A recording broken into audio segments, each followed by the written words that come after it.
Texas Game of the Week. I'm from Bruceville-Eddy. Go Eagles! Hi, I'm Tracy Hickman. I'm a Bremond Tiger cheerleader. I'd like to welcome you to the Channel 6 Game of the Week. Stick 'em Tigers!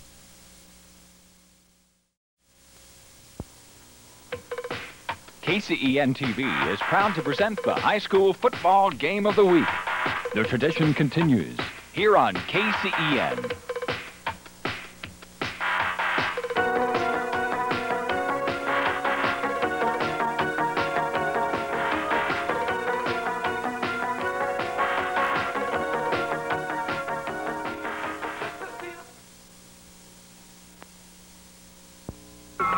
From Tiger Field in Belton, this is the Channel 6 High School Football Game of the Week. Good evening, everyone, and welcome to another exciting night of high school football right here on KCEN TV. My name is Dale Caffey, alongside with Mark Strauss, and tonight, quarterfinal action in Class 1A between the Bruceville-Eddy Eagles and the #1 ranked Bremond Tigers. And Mark, this should be a great one. Two tough teams going at each other's throats. They just, traditionally, it has been a shootout, always been a shootout. We're going back to a year ago when they only won. Bremond took it away with 3 points, and it's going to be a tough game tonight, Dale. It sure should. First of all, let's focus in a little bit on the Bruceville-Eddy Eagles. They come into the game with 11-2 mark, and they were defeated during the season by these same Bremond Tigers 15-3, but their coach, Bill Hunter, is hoping to bring his team back, take a win tonight, and advance further into the state playoffs. He'll be looking for his son to have a good night tonight. His son, Rusty Hunter, has rushed for over 450 yards this year in 13 games. That's about 110 yards per game. He is a powerhouse, as well as the quarterback, Robert McKee.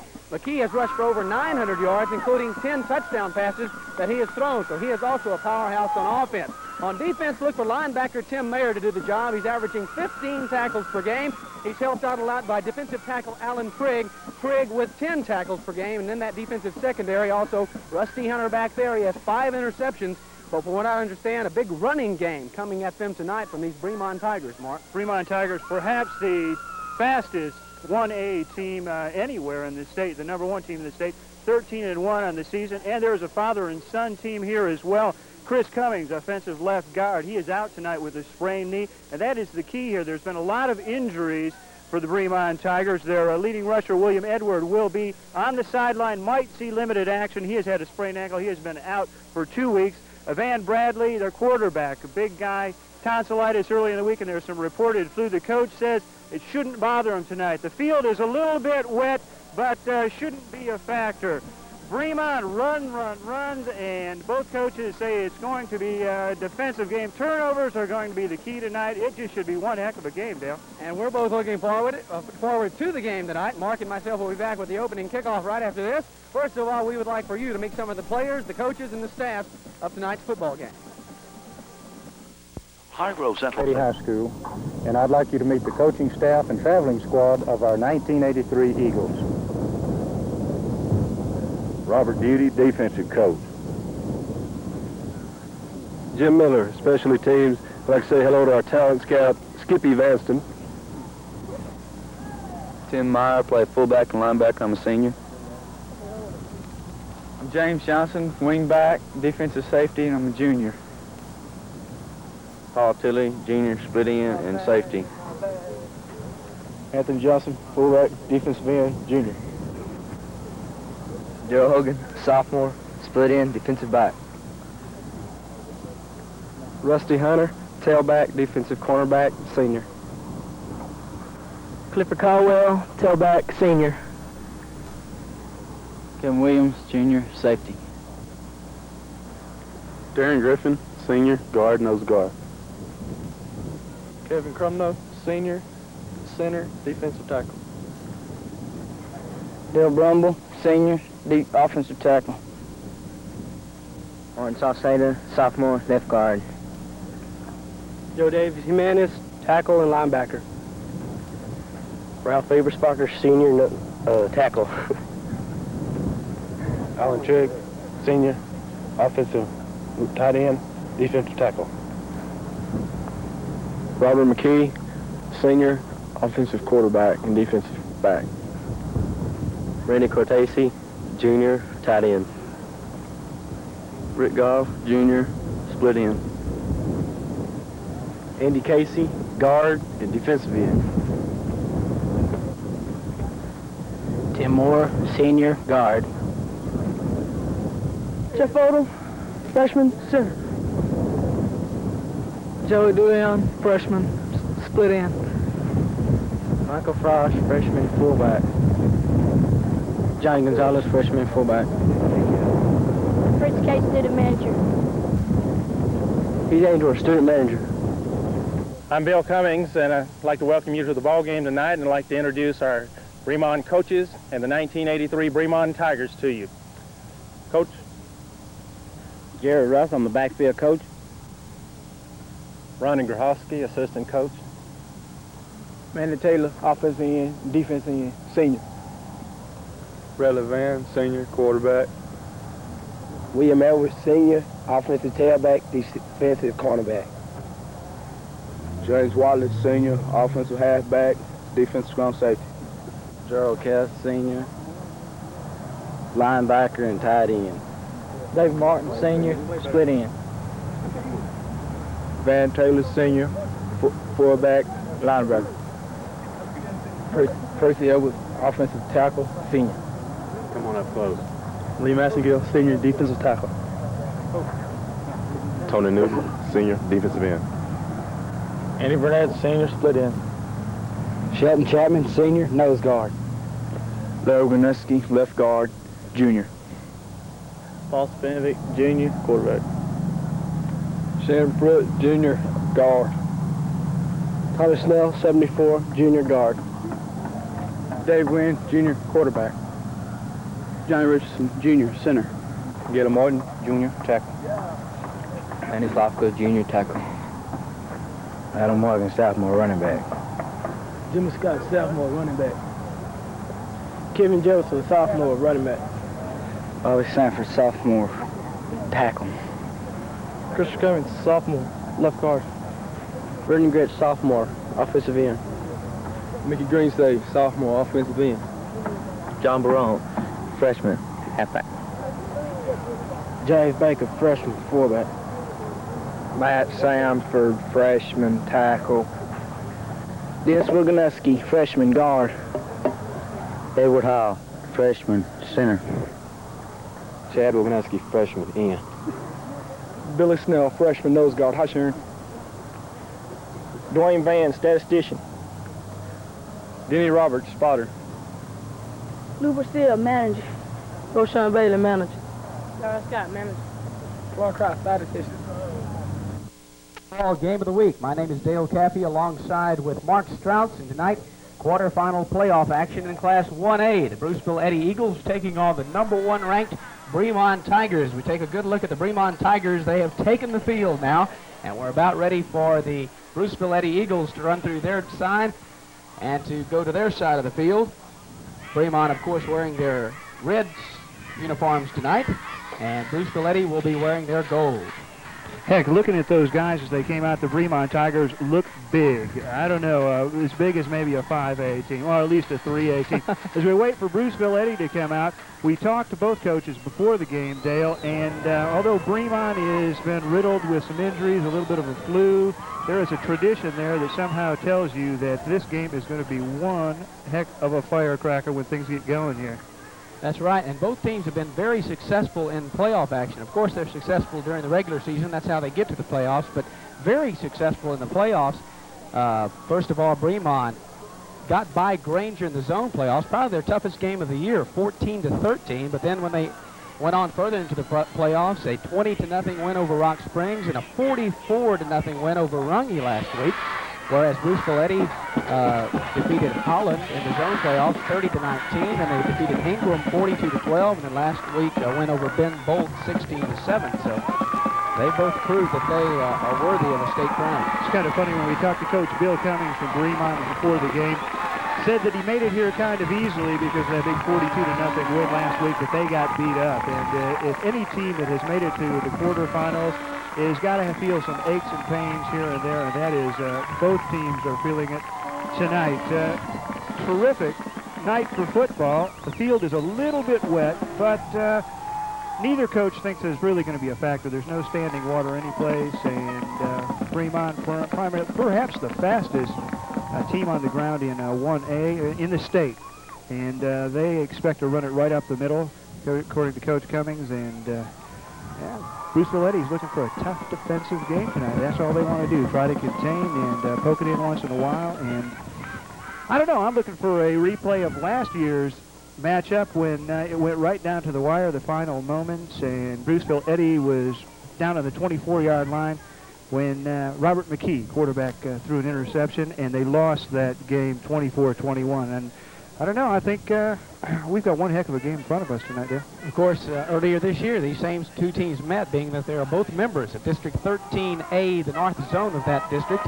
And Bremond came away with a tough win, a 15-3 win, and you know by the sound of that score, it was a defensive battle. And right now, at the center of the field, we're just about ready to have the coin toss. The captains going out to shake each other's hands, and that will be done before Bruceville-Eddy runs to their sign. So that must be the seniors right behind them. A line of seniors and then the captains, and right now we're going to join the coin toss in the center of the field. Captain Edwards. Gentlemen, our other officials on my left. Mr. Gray will be our official statistician. Mr. Woolley will be our field judge. Mr. Locke, our umpire. Mr. Keeling, our head linesman. As visitors, you're going to be calling a toss for me, right? Call it while it's in the air, heads and tails. If I drop it, we'll flip it again. Tails. He called tails. It is heads. Your first option is first or second half. Your first half, all right? Would you receive, kick, or choose a goal to defend? Receive, you'll be kicking from which end? If you will turn with your backs to that goal, please.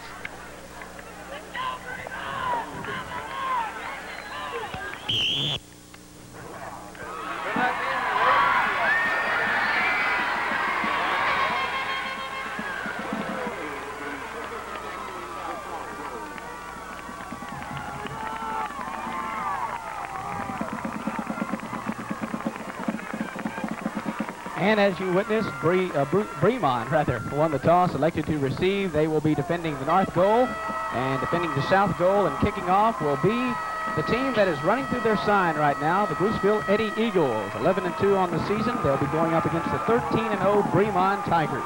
I've got to correct one mistake here. Pre-game, I beat Bremond one time, and that was a mistake. They have won every game this year, 13-0. I apologize to Bill Cummings and the guys. And we will be back with the opening kickoff, but first these very important messages to the officials calling tonight's game on. Okay, referee Henry Hedgecoke is the referee, of course, head linesman Bill Locke, field judge Bill Woody, and the back judge Tom Keeley. Willie is the Billy Woolley, the field judge. Now let's watch the national anthem.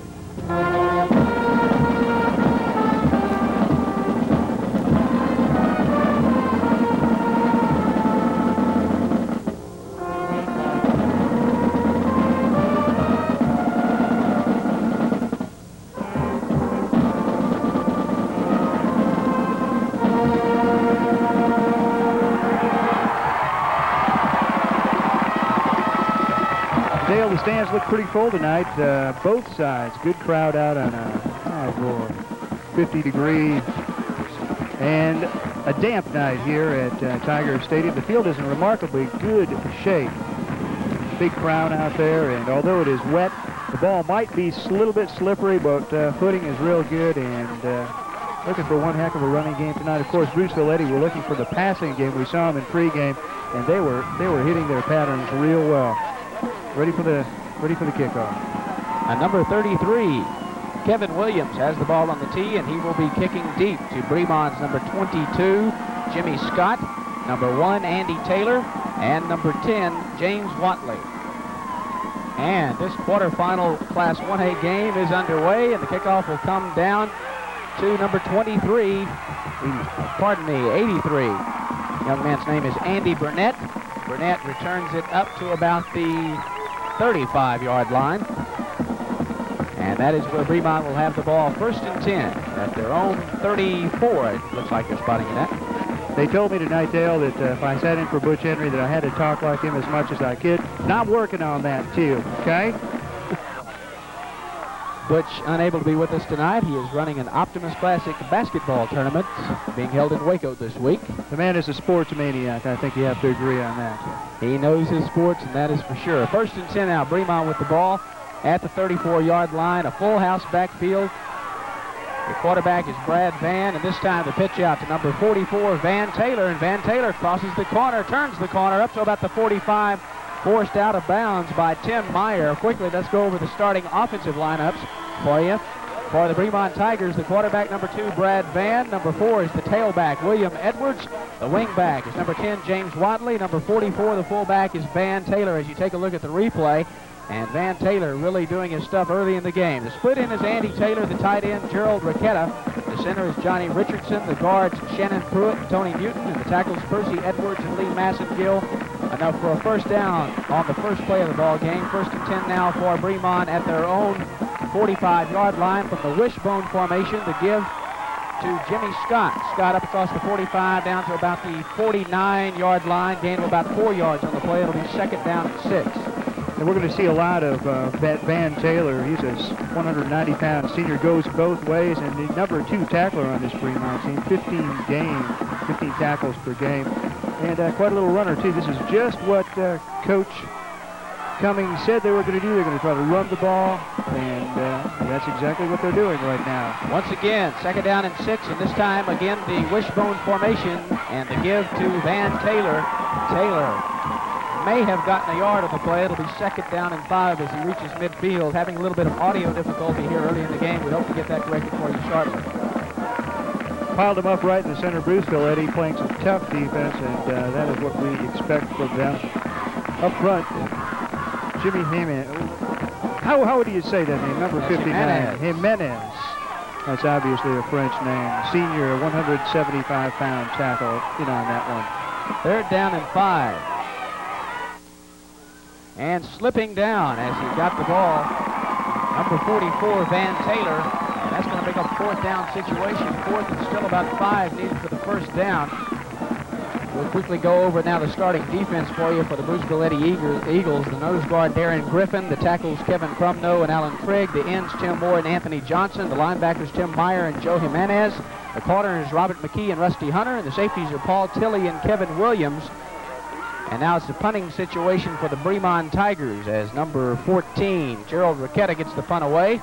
It angles off toward the sideline, and it's picked up there by Rusty Hunter at the 10. It's a fumble on the play, but there to land on it alertly, I believe, number 66, Tim Moore. Hunter picked up the ball, was quickly wrapped up, and ended up fumbling it, and I believe that was number 56, Tim Mayr, who recovered that fumble very alertly. Heads-up play back there. That is, of course, Rusty Hunter, a sure-footed rusher, one of the top rusher, I believe, for Bruceville-Eddy Eagles. Back there on the return. Okay, they got it in poor position, Dale. 1st and 10 from about the 5-yard line. Bruceville-Eddy with the ball, their first possession of the night. Hunter up the middle. Finds a hole, gets about 3 yards. He's quickly then wrapped up by number 14, Gerald Ricketta. And we're going to see a lot of Rusty Hunter tonight, of course. He is a leading touchdown for Bruceville-Eddy Eagles. In fact, well, he's tied with Robert McKee.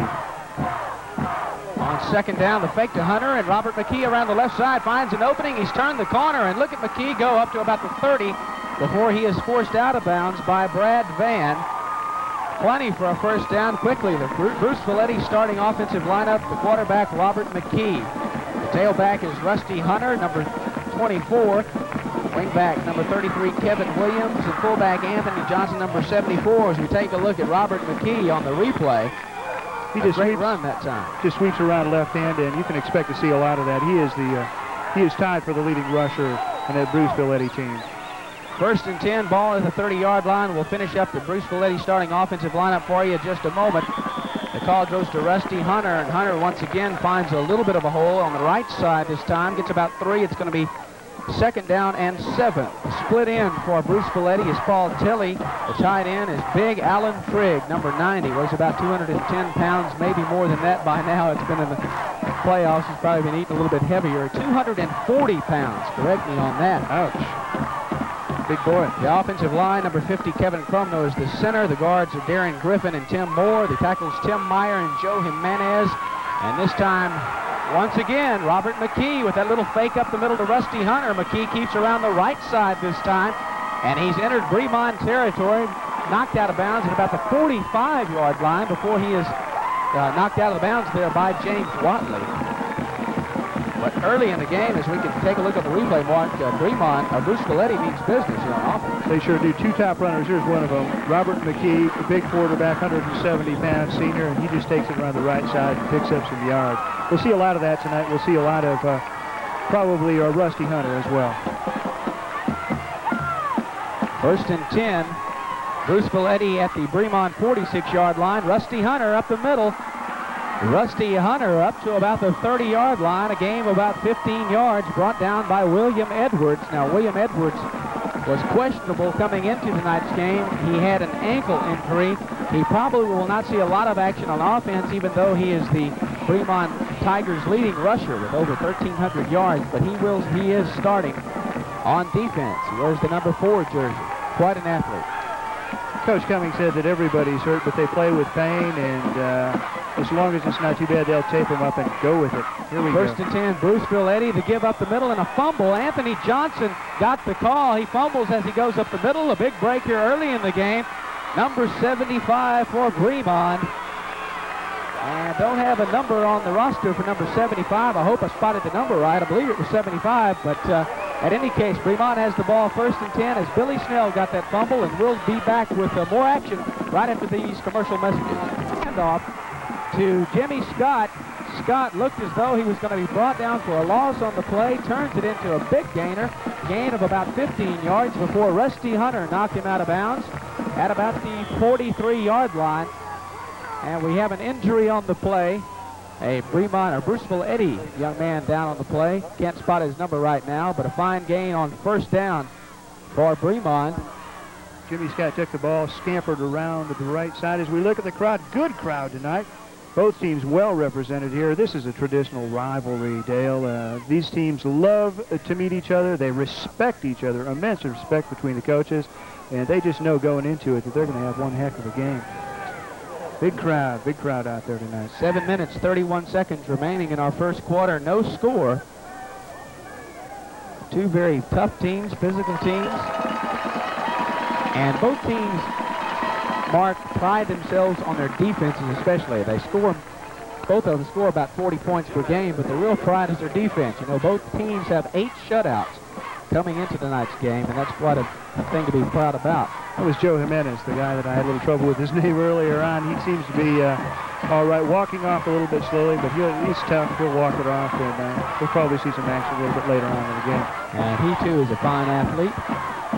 It's going to be a 1st and 10 situation for Bremond. The ball spotted at their own 43-yard line.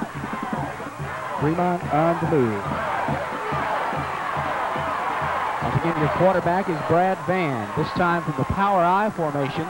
The give to the first back through, Van Taylor. Taylor, a gain of maybe 2 yards on the play before he's brought down by Rick Goff. Looks like a little mix-up there. Looks like they almost ran into each other there in the backfield. The hole didn't look like it opened, and he just got stuck there. Gain of only a yard on the play. It's going to be 2nd down and 9. Brad Van, big kid, senior quarterback, over 200 pounds, and for 1A, that is a pretty big kid. He's tall. You can see over that line. From the power I formation, the give once again to Van Taylor. Taylor once again struggles to get maybe 2 yards. It'll be 3rd down and 7. And you mentioned that Bremond was 1A. Well, they're going to be going to 2A next year, so they may find it going just a little bit tougher. I've got a sneaky feeling that they'll do pretty good wherever they put them. They just have, it's an emotional team, and if the kids psych themselves up before each game, they go out there ready to play football.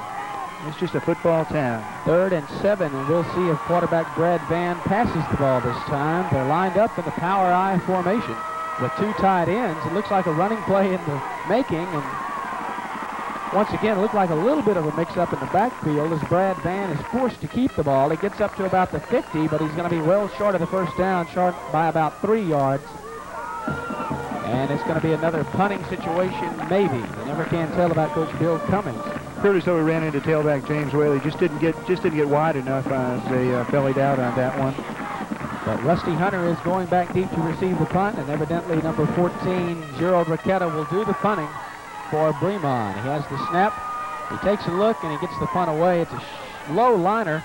Takes a good roll, though, and it's going to be picked up once again by Rusty Hunter at his own 14-yard line. Hunter across the 25 to the 30 and out to the 35-yard line. A fine return, no flags on the play. Rusty Hunter can be a dangerous little runner. He is quick. He's put some moves on those guys, and he can move. Him and Robert McKee are the guys to watch. Let's take a look at the replay. Gets it on the bounce and brings it right up the middle, eluding a couple of tackles, and then there he is, caught from behind. Now I believe we'll get to the starting defensive lineups for you for the Bremond Tigers. We've gotten everything but that. The tackles Percy Edwards and Lee Massengill. On 1st down and 10, the handoff goes to Kevin Williams, and Williams gets a couple maybe. Gets about 4 yards, actually. It'll be 2nd down and 6. Continuing now the starting defensive lineup for you for the Bremond Tigers. The ends are Tony Newton and Mickey Greensays. The linebackers Andy Taylor, Gerald Riquetta, and Van Taylor. The quarterbacks Brad Van and Jimmy Scott. Jimmy Scott plays on offense, but Jimmy Scott will not be taking William Edwards' place on defense. William Edwards at the cornerback spot. The safeties are James Watley and Leslie Tucker. Once again, Robert McKee with a little fake up the middle, and McKee around the left side. It's something that's been working all night long for the Bruceville-Eddy Eagles. McKee finally forced out of bounds at about the 32-yard line of Bremond by Leslie Tucker. But another fine carry. 42 yards for McKee up until that one. And look, he just breaks it here on the left side. Nobody. Good fake up the middle, and he is a quick little quarterback. 68 yards on the night now for quarterback Robert McKee, and that is going to put him some good stats. Here come the Eagles, 1st and 10 at the Bremond 33-yard line. McKee back to pass, and this pass is going to be, intended for Kevin Williams. Looked like it was a bit long. A little bit overthrown there. Kevin Williams made a good dive, but just couldn't get his hands on it. I don't know. It didn't seem like they slipped, but he really extended himself. And that'll bring up a 2nd down and 10. With 4 minutes and 41 seconds remaining in our first quarter of play, no score. Bremond versus Bruceville-Eddy. 2nd time these two teams have met this year. Watch Robert McKee, Dale. He can pass. He has got one heck of an arm, and they've got some receivers too. McKee this time, though, chooses to go with his tailback, Rusty Hunter. Hunter gets inside the 30 to about the 28-yard line, a gain of about 5 yards. It'll be 3rd down and 5. Rusty Hunter, the bread and butter man for this Bruceville-Eddy team. He is the leading scorer, and boy, he has one heck of a lot of yards. I don't know. I don't have that right in front of me, but maybe we can ask statistician Scott Abrahamson about Rusty Hunter. Can you get some stats for us, Scott? Tight end in motion was Alan Trigg, and Rusty Hunter gets the call. Rusty is met head-on at about the 25-yard line by Big Lee Massengill. Massengill, a 210-pound senior tackle. Rusty's going to be about 3 yards short of the first down. It's 4th down and 3, but of course they're in 4-down territory right now as Darryl Hogan brings in the play from Coach Bill Hunter. This time, Hogan split wide to the left side. Williams to the right. 2 backs in the backfield, and this time the give to Rusty Hunter, and Hunter is going to be very close to that first down. And I believe he has it marked out as Van Taylor makes the tackle. They didn't even call in the chains. They just gave the first down. A pickup of about, 4 yards on that play? About 4 yards. It's about the 21-yard line, maybe 21 and a half. 1st and 10. Paul Tilley splits wide to the right side.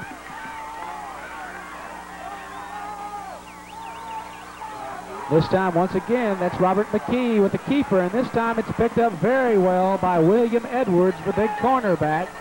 Comes in to make the stop and stops that gain. What looked to be a big gainer for a gain of only about 3 yards. It's 2nd down and 7. You could hear that hit all the way up here, Dale.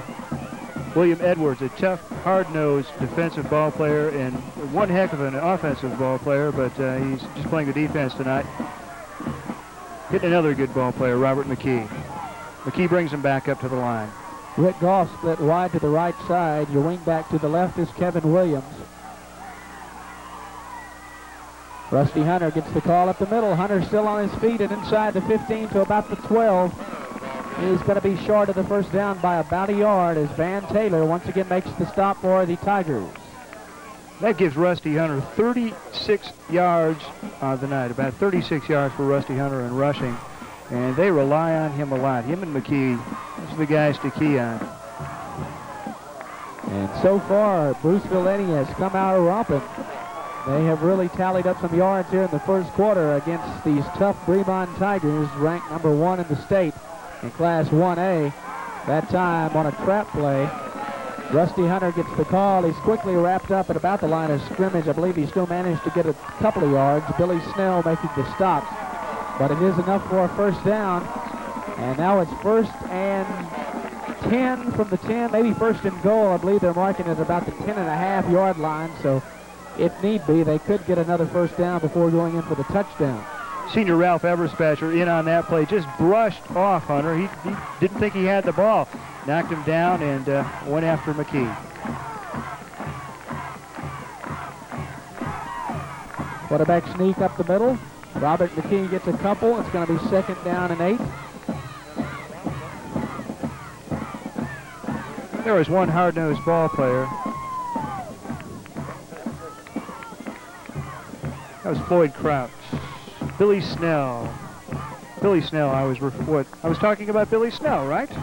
Boy, I don't think that Butch would ever make that kind of a mistake, huh? I believe you mentioned Mr. Eberspacher, and he plays for Bruceville-Eddy. I don't believe he'd be doing the tackling on Rusty Hunter, but at any rate, number 56 gets the call. Tim Mayr that time. Mayr up to about the 5. It's going to be 3rd down and 5. Van Taylor making the stop for the Tigers. And, of course, down here at this part of the field is where the yards get a little bit tougher to come by.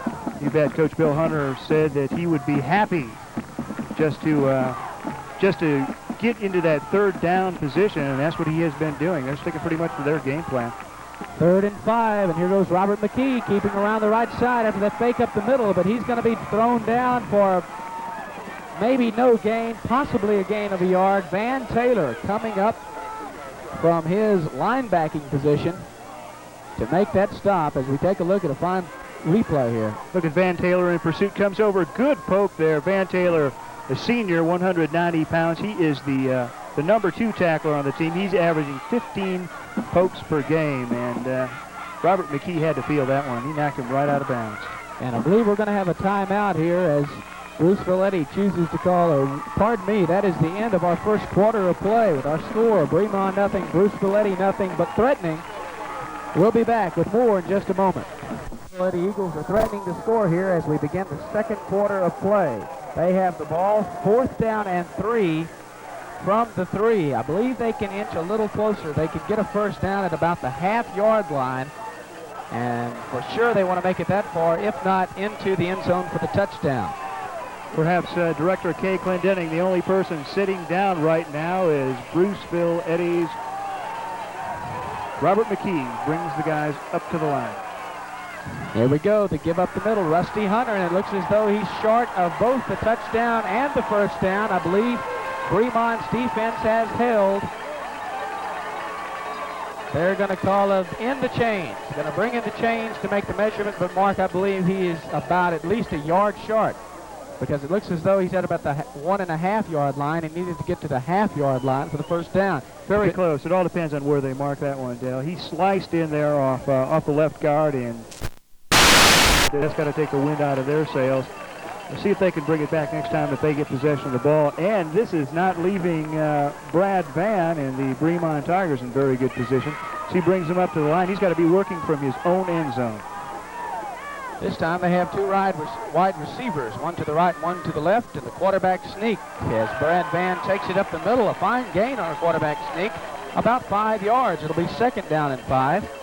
He's got some breathing room now. What are you looking for here, Dale? You think Bremond's going to keep trying to run it up the middle, or do you think they'll go to the air? Oh, until they get it out to where it's worth a gamble, I believe they're going to keep going with quarterback sneaks or straight drives at the middle. Surely don't want to pitch the ball out here this close to their own goal line. So not much success up that Bruceville-Eddy middle until right then, and Brad Van had his back to the wall. Once again, we have wide receivers to the right and left side with split backs in the backfield. The quarterback, Brad Van, will take it right up the middle once again on the sneak. Gets close to the 10-yard line. It's going to be 3rd down and about 2, maybe 3. Tim Mayr making the stop for the Eagles. That is just there's one persistent quarterback, Brad Van, a big boy, senior, over 200 pounds, 200-plus pounds, and when he puts his head down and goes, he goes. 3rd down and 2. Split wide to the left side. Andy Taylor to split end. Got a power I formation in the backfield and the handoff up the middle to, I believe, number 10, possibly James Watley, or it may have been the tailback, Jimmy Scott. I believe it was Jimmy Scott. He gets enough for the 1st down up to about the 14-yard line. 1st and 10 Bremond. Alan Trigg making the stop for Bruceville-Eddy. And they're moving the ball just like Coach Bill Cummings wants them to, running it right up the middle. And they seem to be having a little bit of an easier time with it on this drive. First quarter, they were running into quite a bit of resistance there from the Bruceville-Eddy Eagles. This time split in. Andy Taylor split wide to the right side. And once again, the power I. This time the pitch to Jimmy Scott. Scott's going to be brought down for a loss of about 5 yards on the play as number 66, Tim Moore, comes in to make the stop. A fine play by Tim Moore. As one happy senior, he runs back in there. He read that play, and he just couldn't get outside him. Caught him by the leg, and he tripped him up. Tim Moore, a 155-pound senior, playing what may be his last ball game. Certainly he hopes not, as the clock continues to run in the 2nd quarter with 9 minutes and 35 seconds remaining. Power I formation once again for Bremond, and this time up the middle and upended quickly by Alan Trigg was Jimmy Scott. And that may have been William Edwards carrying the ball that time. William Edwards now playing at tailback for Bremond. We talked to Coach Bill Cummings earlier in the game. He said that he would play on defense for sure, but would see limited playing time on offense. And he has chosen to go with his big tailback, William Edwards, wears the number 4 jersey. He's a big 190-pounder, and he is a speedster. 2 wide receivers to the right side this time. Andy Taylor along with Jimmy Scott, and back to pass and complete. As a pass from Brad Van to the tailback, William Edwards. Tim Mayr there quickly to make the stop. William Edwards limping off the field. He has, of course, that sprained ankle. He's been out for a couple of weeks seeing limited action, and it looks like it is a little tender there. Punting situation for the Bremond Tigers. Back in deep punt formation, Van Taylor. And back deep to receive the punt of Van Taylor, Rusty Hunter, number 24. And you know by that earlier return, Rusty Hunter can be a dangerous punt returner. We have a delay of game penalty, Mark Strouts. That's going to cost Bremond 5 more yards. It may have been an encroachment penalty. We'll wait and see. Offsides, Bremond possibly entered that neutral zone. And that is what they don't need right now, deep in their own. That's going to put them back. And that will force Van Taylor to punt from near the back of his own goal, end zone rather. A very dangerous situation, especially with the ball a little bit wet out there. That field is wet. As we said, no standing water, and it shouldn't be a factor of the running game, but that ball can be slippery. Bruceville-Eddy apparently will have great field position coming out of this play. Bobbles it. Bobbles the snap, gets the punt off. It's a short punt. Takes a roll, but not much of a roll, and it's killed at about the 28-yard line. Make that the 27-yard line of Bremond, and we'll be back when Bruceville-Eddy has the ball in great field position right after. Dale Caffey here bringing you all the action between the Bremond Tigers, the Bruceville-Eddy Eagles. Right now, Bruceville-Eddy with the ball. Great field position at the 27-yard line. Flags on the play as Tim Mayr gets the call.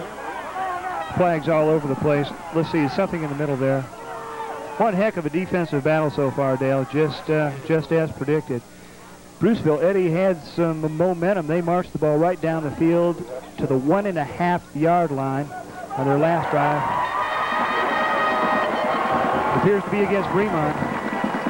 Robert McKee is talking with referee Henry Hedgecote. 5 yards now being stepped off against Bremond.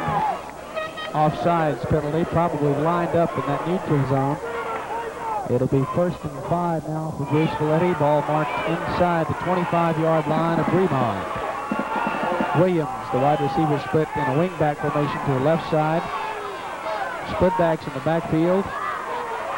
McKee with the fake up the middle to Rusty Hunter, but nothing doing as the Bremond defense there quickly to wrap up McKee for a loss of about 2 yards on the play. Andy Taylor there to make the stop, and he had some help from William Edwards. Didn't fool anybody on that one as they were keying on Robert McKee. McKee, 6 rushes for 74 yards tonight, so no wonder that they're for 72 yards. No wonder that they're keying on him. 3 early rushes for over 20 yards, Dale. 2nd down and 7. Double wing formation, and this time we give to Rusty Hunter, and Hunter is met as he attempts to make his move through the middle. He's brought down for a gain of about 2 yards on the play. Van Taylor there to wrap him up in the middle. Had some help from number 72, Tony Newton. And you know Rusty Hunter's got to be feeling that, boy. They are hitting hard out there. Those Bremond Tigers, big boys. And Bruceville-Eddy has been successful around the ends with the sweeps and the option, but not much up the middle. John Warner from the Waco Tribune-Herald out tonight covering the game. And this time, McKee's pass intended for Rusty Hunter in the end zone. Coverage on the play by William Edwards, but he had Edwards beat on that one. He had him beat by a step, but it appears as though he is trying to keep his feet in bounds. It was just a step ahead of him, and he couldn't reel it in. Out on the field and laying on his back is the quarterback, Robert McKee. And with that injury, we will take a timeout here in the booth and be back with more action right after the final football game between the Bruceville-Eddy Eagles and the Bremond Tigers. Bruceville-Eddy facing a 4th down situation to give to Rusty Hunter through the middle. And once again, Bremond's tough defense has prevailed, stopping Bruceville-Eddy at their 22-yard line. That was junior quarterback Paul Tilley in for Robert McKee, shaking up the play. I hope that he is all right, because he is a key threat for the Bruceville-Eddy Eagles tonight, and they can't afford to lose him even for a short while. Ball is spotted at the 20-yard line. 1st and 10, Bremond comes out again in the power I formation. This time around the left side and keeping the ball, quarterback Brad Van. Van has a hard time turning the corner. He gets maybe 3 or 4 yards on the play before he is forced out of bounds. And I believe over there to make the stop, number 33, Kevin Williams. Looks like he lost the footing as he was trying to turn it upfield, but good pursuit by the Bruceville-Eddy Eagles. Clock continues to run in the 2nd quarter. We're approaching the 5-minute mark, and no team has scored, 0-0. But nothing new. We expected that. Bremond Explosive Club, they could pop one any minute. You just have to Andy Burnett split wide to the right side from the power I formation. This time the pitch. Pitch out, a little mix-up as the young man intended to receive that pitch, I believe was number 14, Mark Strauss, Gerald Ricketta. Senior fullback, but possibly James Watley. It could have been. At any rate, did not see the pitch coming, and luckily that ball rolled out of bounds. It'll still be in Bremond's possession. In fact, Dale, he was well ahead of the ball. It was almost a forward pass pitch, I guess you would call it. Luckily, it went out the sideline. Bremond retains possession. There were a couple of Eagles over there, but just couldn't get to it before it rolled out of bounds. 3rd down and 7. Power I formation once again for the Bremond Tigers. The handoff to Van Taylor. Taylor struggles up across the 25 to about the 27, and that's going to be all. It's going to be 4th down and 5, another punting situation for Bremond. Twisting and turning for every yard, and there's some tough going up the middle of that Bruceville-Eddy line, no doubt about it. Alan Trigg, who averages better than 10 tackles per game, bringing Van Taylor down that time, and right now Van Taylor's either Van Taylor, I believe Gerald Ricketta doing the punting. I believe I called him Van Taylor. I believe that is number 14. Gerald Ricketta gets a fine punt, and it rolls out of bounds at the Bruceville-Eddy 30-yard line, and that's where they'll take over, 1st and 10 at their own 30 with 3 minutes 59 seconds remaining in the 2nd quarter. And we'll be back. Eagles ball resting at their own 30-yard line. No score. Bremond and Bruceville-Eddy here. Class 1A quarterfinal action. Rusty Hunter gets the call, gets across the 30 to about the 31. No more as Lanny Slofka is there to make the stop. Robert McKee back in there. He was just out for one play. Shaken up a little earlier in the game. Appears to be okay. Pitching off to his fine running back, Rusty Hunter. Just couldn't turn it up. Percy Edwards making the stop that time for Bremond. Andy Taylor limping off for the Bremond Tigers. Doesn't appear to be too serious. And the clock once again starts up with 3 minutes and 35 seconds remaining. There was a gain of maybe a half yard on the 1st down. It'll be 2nd down and 9.5. Rusty Hunter again with the call up the middle, but he is wrapped up almost immediately by number 14, Gerald Ricketta. Didn't fool anybody on that play. Rusty Hunter has not had much luck running up the middle against Bremond. Pretty tough up there in the center. They're going to have to go to in the center of the field, they're going to have to go to the side someplace. We're going to have to, I'm looking for a sweep here, or I would be a bit surprised if Robert McKee puts it in the air. Definitely a passing situation. It's 2nd down, we're at the 3rd down and 9. McKee around the left side, gets the fake, tries to turn the corner, but he's going to be stopped for no gain. Van Taylor coming up to make that stop from his linebacking position. It's going to be another punting situation for Bruceville-Eddy, and I'm wondering right now if Coach Bill Hunter is not wishing he would have gone for that field goal a moment ago. Would have gotten 3 points on the board because they do have a fine field goal kicker, and I believe that's Alan Trigg, who can put him in from quite a ways away. But right now it's going to be a punt. It's Kevin Williams doing the punting. Flags on the play as Brad Van receives the punt. Flags all over the place. I believe I can count 1, 2, 3 on the field. We'll wait and see what they all are. The first one fell just as the ball was snapped, so it's probably something on that line of scrimmage. There's Brad Van running it back up. Fine return, but preliminary indication, it appears to be. They're talking it over. Yeah, they sure are. Lee Massengill, number 65, in on that. Almost got a hand on it. I don't believe that he touched the kicker though. Probably what we had was some sort of movement on the offensive or encroachment on the defensive line, and then on the return had a clip. You see a lot of this now. When they're not sure, they sit down and talk it over. Well, not actually sit down. They just huddle it up themselves. Here's the call. An offsides call against Bremond, and a holding penalty against Bruceville-Eddy. Now, the holding penalty possibly on the return. But the way it looks right now, it's going to be punted over. Well, they're talking to Captain Tim Mayr, and he is going to make a decision. Let's see what he does. I'm almost certain that they will punt the ball over again. They'll probably mark off both penalties and punt the ball again. We'll wait and see. While we're waiting, let's thank some of the six-shooter crew who are helping us with this production tonight. Our production assistant, Little Roy Henson, who is the husband of station employee Margaret Henson. The camera is being run by Pat Hargis, Rick Dutton, and Keith O'Neill, along with Leo McHenry.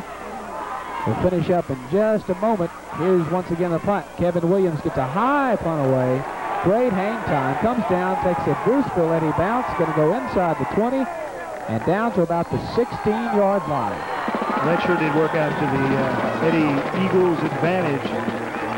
Nice kick that time. Good rush by Bremond, but they got it away. A 46-yard punt by Williams. 46 yards. That is not bad in any league. And with that note, Mark Strauss, let's take a time out in the booth. 2:18 to play in the second quarter. We'll be back with more in just a moment.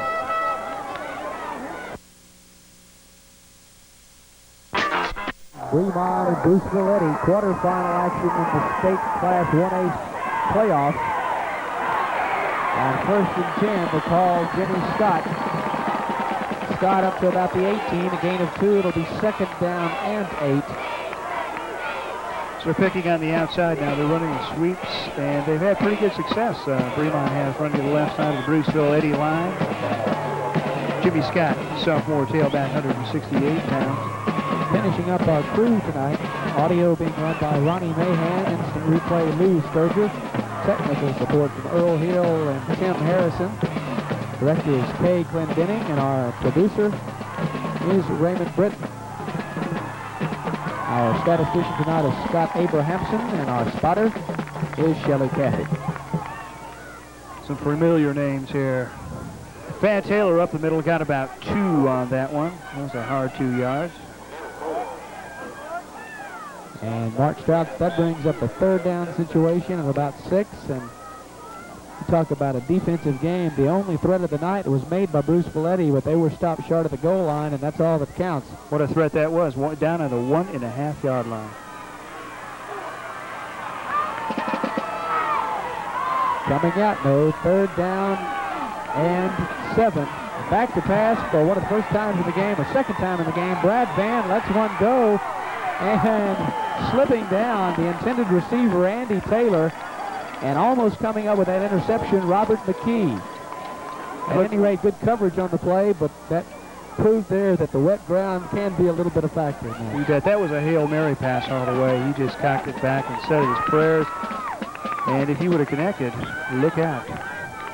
Almost an interception. McKee, hard-nosed ball player. Well covered. 2 men down on that.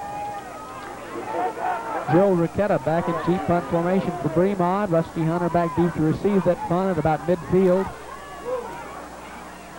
Gets the punt away, and Ricketta's punt is down at about the 42-yard line of Bremond. And we notice that Joe Ricketta waits a while before he punts the ball. It looks as though maybe he always looks for that opportunity to try to pick up the first down. It looks like it takes him forever to get the punt away, and as a result, almost gets it blocked every time. I've not seen him pass, but it looked like number 66, Tim Moore, almost got a hand on it. She kicked it to the side. And Bruceville-Eddy will be starting in good field position. But no time to work with, really. 43 seconds on the clock. They have 2 timeouts, I believe, remaining in this first half of play. We'll see how well they use them. We'll see what... They at least try to get the field goal situation. See what kind of arm Robert McKee has here. Double wingback formation. Back to pass, McKee gets the pass away and wide open and catching the ball, number 10, Paul Tilley, and Tilley goes into the end zone for the touchdown. Tilley was wide open as he had beat number 19, Leslie Tucker. And I'll tell you, there are some one happy Bruceville-Eddy Eagles down there now. Let's take a look at the replay. That was pretty. Comes back in a crowd out of the pocket and all by himself. Paul Tilley. Who's that? Number 44, Van Taylor had a shot at him. Too little, too late. 10. This hits him. For that TD. Rusty Hunter with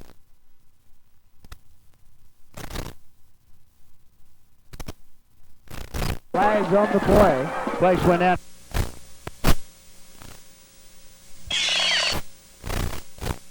I believe they stopped it before it ever developed. But at any rate, Bruceville-Eddy will get another chance at adding on the 7th point of the ball game. 34 seconds left in the first half, and just what we expected, a defensive battle, and Bruceville-Eddy, the first one to draw blood, broke it open on a long pass. And right now, we're going to see a 2-point attempt by the Eagles. Paul Tilley around the left side, fakes up the middle, tries to force his way into the end zone, doesn't make it. And they are held instead of 8 or 7 points to only 6 points. However, they do have the only points on the board at this time. Our score now with only 34 seconds remaining until halftime. Bruceville-Eddy 6, Bremond nothing. I don't understand that play, Dale. I don't know why they would want to go for 2, especially when they got a fine kicker. They're right in the center of the field. They didn't appear to lose any ground on that. Sure. Well, looked like a sure thing. We're going to have to ask. I have to imagine that they wanted to take the offensive, try to put 8 points on the board, and that will put a lot of pressure on Bremond, because even as it shapes up now, not a lot of scoring. If Bremond gets into the end zone now, and a kick will make it 7-6. Of course, that's still looking very much into the future. Have a whole half ahead of us, but the way it looks now, there will not be many points scored tonight. Especially when it takes them, with only 34 seconds left in the first half. One heck of a ball game. This is going to give the Eagles quite an edge going into the locker room, and Bremond has got to be, they've got to be thinking about the big play right now. 3 receivers deep for Bremond. Andy Taylor back there, along with Jimmy Scott. This is going to come down to Andy Taylor at his own 23. Bobbles it, picks it up at the 25. He's still on his feet now at the 35 to the 40, and there was forced out of bounds on the play by Tim Moore, number 66. As we'll take a look at that return now, Mark. Andy Taylor, a speedster. He gets his hands there. That ball is wet. It's been giving him trouble tonight. Almost looks like he's going to break it there for a second. Then pushed out of bounds right around the 40-yard line. 27 seconds for Bremond to work with here in the first half. Ball spotted just shy of their own 40-yard line. Let's see what they come out. Looks like not a passing formation, power I formation. Rolling to the right, quarterback Brad Van has blockers in front. Tries to find the hole. He does so, and he's up across midfield to about the 43-yard line of Bruceville-Eddy. Rusty Hunter from his safety position coming up to make the stop. Good tackle by Hunter. Let's look at the replay. A whole host of attackers. The guards pull. Everybody's on the right side. He's got 4 or 5 men out in front of him. And Bruceville-Eddy just swarmed over there. Good pursuit, good poke, good solid tackle by Rusty Hunter. No on tackle out there by him. And immediately Bremond calls a timeout with 18 seconds remaining. They have the ball, 1st and 10 at the 43-yard line, trailing now in this game, 6-0. They're going to attempt to put at least 3 points on the board before they go in at halftime. A little bit of a surprise. Bruceville-Eddy breaks the big one, scores first. But Bremond hasn't been moving the ball as I thought they might tonight. No, I believe, as we'll take a look at the stats earlier today, at halftime we'll take a look at the stats, but we'll look at the number of plays and the number of yards, and I believe that Bruceville-Eddy rather, get those names mixed up, they start with a B. Bruceville-Eddy will probably have the edge, as on 1st down, William Edwards gets the call, and William Edwards is wrapped up by Tim Mayr. Kind of a shoulder pad tackle that time, and he picked up about 3 yards, maybe 4. It'll be 2nd down and 6. Tripped up from behind. Take a look here as he comes and going. Good pursuit, and he just gets a hand on him. Brings him down. 21 plays total tonight for Bremond so far in the first half. They'll probably get a couple more in. That is not too many for the #1 Class A team in the state. 11 seconds remaining on the clock in the first half. Dale, they've got to be thinking about the big play here. You're going to look for a pass? Andy Taylor has caught 14 touchdown passes this year. He wears the #1 jersey, and he split wide to the right side. I would look for a pass to that young man, but he will be heavily covered probably. I was wrong that time as the pitch goes to the left side of the line. William Edwards inside the 30 to about the 27-yard line, brought down by Rusty Hunter. Extra effort there. He just pulled his way. Let's take a look at the replay as he walks off. A pitch out to the left. This man is supposed to have a sprained ankle. Look at that extra effort. He pops it up there. And Rusty Hunter was shaken up on the play, and they're attending to him now on the turf. His dad comes out to see how he is. Apparently holding his wrist or something, Mark Strouts. 4 seconds remaining. He's always where the action is. Rusty Hunter, of course, the leading rusher for Bruceville-Eddy and a hard-nosed tackler as well. They can't afford to lose him for a minute. Take a look at some more of the fans in tonight's game. A little bit chilly up there. And you take a look at the press box, and that's where we're at. Keith O'Neill gets a nice shot of a capacity crowd here tonight. And Rusty Hunter appears to be all right. He's going off the field under his own strength, and probably will see more action later on in the game. We certainly hope so. He's a fine athlete. 4 seconds remain on our clock as we attempt to wrap up this first half of play, and it has been a big defensive first half with one big offensive play put in by Bruceville-Eddy. A pass from their quarterback. You know, Coach Bill Cummings will want to go into the locker room with some points on the board. They'll be trying to right now, but if you take a look, I believe you honestly have to call this a prevent defense on part of Bruceville-Eddy. They know there's only 4 ticks on the clock, and look how many men they got back. That's a nickel defense if I've ever seen one, even more. Flags on the play. Van Taylor back to pass. He's an opening. He's going to keep it. Taylor to the 10, up to the 6-yard line. No time left on the clock. We'll see what the flags are. If it's against the defense, we'll have another play. If it's against the offense, we'll go in at halftime. It's against the offense, and that is halftime here at Tiger Stadium in Belton. At the end of our first half of play, our score, Bruceville-Eddy 6, Bremond nothing. We'll be back for with the second half after our halftime performance. Robert McKee hasn't had such a great night either. 3 attempts, 1, but that one was for that TD. Punt-wise, we've had 5 punts for 164 yards.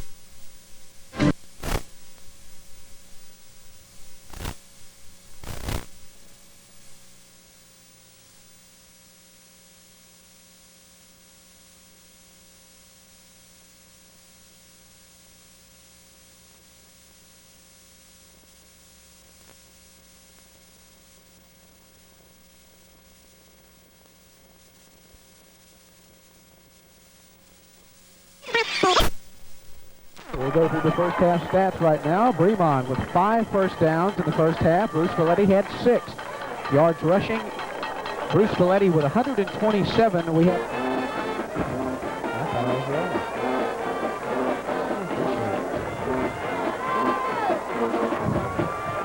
I don't know if I'm able to use this to do the thing. Oh, it's hot dog.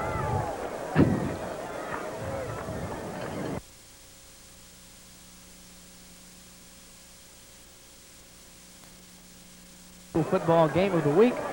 My name is Dale Caffey alongside with Mark Strouts. And right now our score, Bruceville-Eddy 6, Bremond nothing. Mark Strouts, it's been a defensive ball game as we expected, and the first half stats show it. One big play, it was a pass, a 43-yard TD pass by Bruceville-Eddy, and rushing, it's well, let's take a look at some of the stats. Bremond 5 yards, 5 first downs. The Bruceville-Eddy to Bruceville-Eddy 6. What do we got? 21 attempts for 111 yards rushing wise for Bremond. Bruceville-Eddy 23 for 127, and that tells us a little bit of something there. 2 yards passing for Bremond, 43 yards for Bruceville-Eddy. Of course, that's that long TD pass. They are 1 for 2, and Robert McKee hasn't had such a great night either. 3 attempts, 1, but that one was for that TD. Punt-wise, we've had 5 punts for 164 yards out of Bremond. That's a 32.8-yard percentage. 1 punt for 46 yards for Bruceville-Eddy. Penalties, only 2 against Bremond for 10 yards, 1 against Bruceville-Eddy for 5. And there's been 1 turnover. That was by Bruceville-Eddy. It's starting to drizzle out on the field. And the rain might play a factor here, Dale, as we get ready for the second half. And Bruceville-Eddy will be receiving the kick of Bremond as we begin the second half of play. Back deep to receive the kickoff of the Bremond Tigers. Number 24, Rusty Hunter. Kevin Williams, number 33, along with number 11, Robert McKee. And number 86 does the kicking for Bremond, and that is Mickey Greensage. Happens to be the son of Herman Greensage, a good friend of mine. I used to work with the young man out at Alcoa.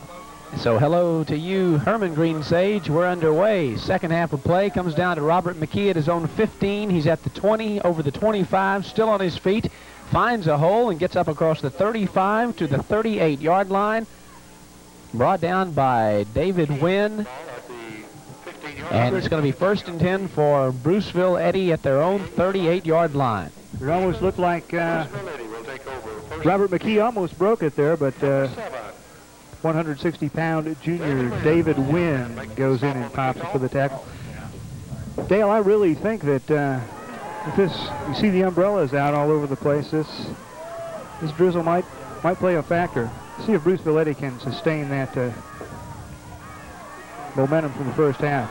On 1st and 10, the fake up the middle to Rusty Hunter. Robert McKee keeps around the right side, gets to about the 40. That's a gain of 2. It'll be 2nd down and 8. Van Taylor making the stop along with Tony Newton for the Bremond Tigers. And as we looked in the Bremond Tiger locker room, they were talking over all kinds of things, and they were talking rather loud. We could hear outside. So I think we're going to see even a tougher second half. Double wingback formation for Bruceville-Eddy. Back to pass. Robert McKee. This pass intended for Rusty Hunter. He was open on the play. That pass a little bit overthrown, incomplete. It'll be 2nd down and 8. Now, it worked a little bit earlier for him. Worked for a TD, a 46-yard TD, and he had clearly beaten Leslie Tucker, who was back there covering him. But just overthrown a little bit for Robert Hunter. Or Rusty Hunter. I guess it's okay to change names. 3rd down and 8. Splitting wide to the right side is number 82, Rick Goff. Wingback to the left, Kevin Williams. Split backs in the backfield.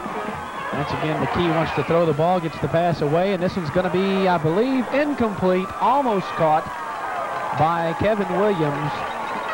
He extended for it, couldn't quite come up with it at about the 40-yard line. He was being covered on the play by William Edwards.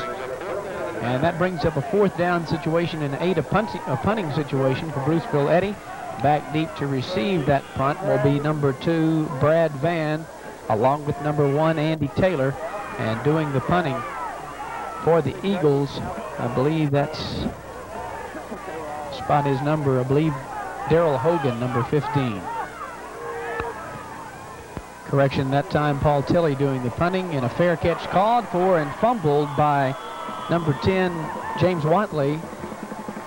However, Bremond retains possession. They'll have the ball 1st and 10 from their own 22-yard line. Bremond is used to working from deep in their own zone. Things haven't changed much. Bill Hunter must have talked to his Eagles at halftime, and they came out throwing the ball a little bit different, looked a little bit different from the first half. The sign goes by, blow away, Bruceville-Eddy. Fans putting away their umbrellas now, half of them anyway. And if Bremond wants to blow away Bruceville-Eddy. They'll first have to score more than 6 points. Our score now, 11 minutes left in the third quarter. Bruceville-Eddy with a 6-0 lead over Bremond as our call this time goes to Van Taylor. He was wrapped up near the sideline by Robert McKee, a gain of about 4 yards on the play. It'll be 2nd down and 6. That was a nice play. A little pitch out to Van Taylor and took it to the near side, picks up about 4.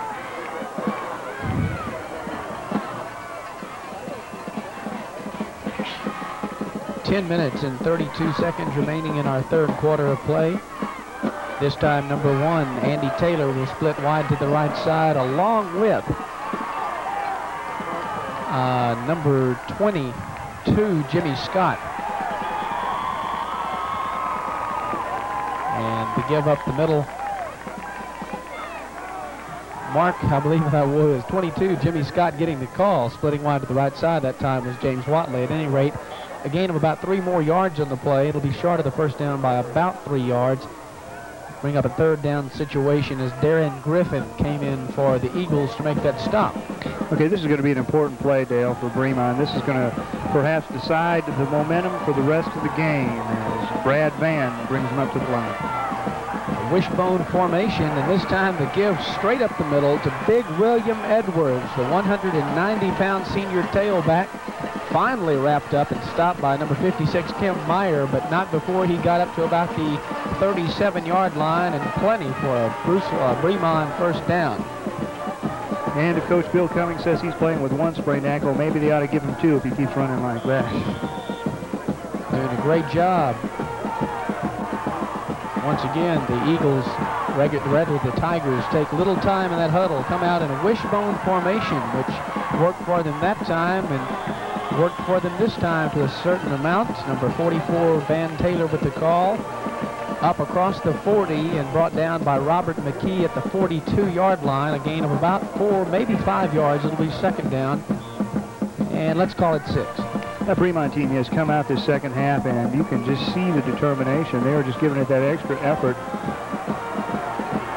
Bruceville-Eddy still hanging tough.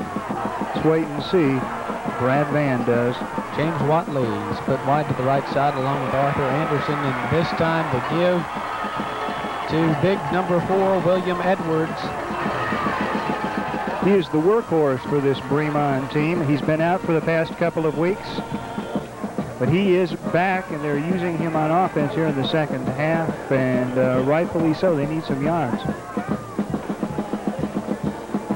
And it's going to bring up I believe they're going to call in the change this time, Mark, because he's extremely close to the first down, and I believe he has it. We'll wait. They stretch him out. And the indication is that it is short by about 2 inches. 2 inches shy of the first down. It'll bring up a 3rd down situation. Should be no problem for the Bremond offense. However, Bruceville-Eddy's defense has tendencies to get rather tough when the going gets rough. About that. Cliches. You're full of them tonight. Spotted close to midfield, Bremond coming out, and this is a determined Bremond Tiger team. Brad Van brings them up to the line. And they are in the wishbone formation, looking for about 2 inches here. And getting plenty of inches that time was Brad Van.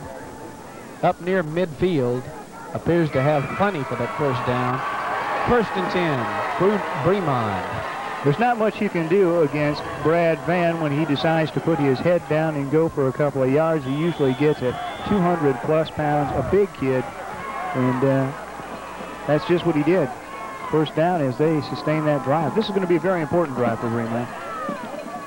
They are down 6-0, and they are wanting to come back here. They have the ball at their own 48.5-yard line, 1st and 10. Back to pass. Brad Van. The screen set up, and it's set up perfectly. It has blockers ahead of their runner, William Edwards. Edwards up across the 40-yard line. No flags on the play. And that's going to be good enough for another Bremond first down. 1st and 10, the Tigers. Okay, let's take a look at that again from the opposite angle, Dale. Brad Van goes back, pops it out to the screen, and there he is, stays right behind his blockers. and just caught from behind, but not until after making that first down. 1st and 10 for Bremond. Wide receivers to the right side, 2 of them. They give up the middle. Van Taylor gets the call. He's up inside the 35 to about the 32-yard line. Brought down by Darren Griffin. Had some help from the tackle, Alan Trigg. Looks like they picked up about 7 on that play. Very smart play. Bruceville-Eddy looking for the pass, and just draw it up the middle to Van Taylor. Ball spotted at the 32-yard line. Mark, excuse me. Edwards comes out. Andy Taylor is good wide to the right side with teammate James Watley. Don't look for the pass, though. As fumble on the play. And it looks as though Bruceville-Eddy has recovered that fumble. Number 22, Jimmy Scott, got the call. He was upended immediately by some lineman. Okay, let's take a look at that one again, Dale. Reverse angle here. You see, Jimmy, he gets the ball, he drops it, number 24, and then it looks like finally... And Mark Strauss, that number 10, Paul Tilley, or Tilley finally ended up with the ball. Anthony Johnson was the one who caused the fumble. Number 74 broke inside the gap, tripped up Mr. Scott before he had a chance to hang on to that ball correctly, and caused the fumble. 1st and 10, and on 1st down for Bruceville-Eddy, Rusty Hunter gets the call, gets maybe 2-3 yards up to about the 30. It'll be 2nd down and 7, but another big break, and that's what it's going to take to win this game, Mark. Big breaks, a big break once again for Bruceville-Eddy, as it looked as though Bremond had the momentum. They were threatening to carry it all the way down the field, but now it's turned around, and the team with the lead has the ball. 2nd down and 7. This time a pitch and a fumble on part of Bruceville-Eddy. Rusty Hunter recovering that pitch. Almost giving it back. That was the first turnover, by the way, for Bremond tonight. And that's not like Robert McKee. He just got in a little bit of trouble there and almost gave it back, but Rusty Hunter, sure hands, got on top of it, and now they put him deep in their own zone. Let's take a look at the replay on that one. There we go. There's a pitch as he got in trouble. Rusty Hunter falls on it, and hey, they're slipping and sliding out there a little bit. Tony Newton was there to make sure Rusty had it. Had Rusty not recovered it, Tony Newton would have. And now it's a passing situation for Bruceville-Eddy, 3rd down and 20. McKee brings it to the right, but just loses his footing. He might have had a chance to break it upfield, but they look like they're on a prevent that time. Brad Van bringing down Robert McKee that time. A short gain and a punting situation now, and it appears that Bremond will get the ball back. Back in deep punt formation, Paul Tilley.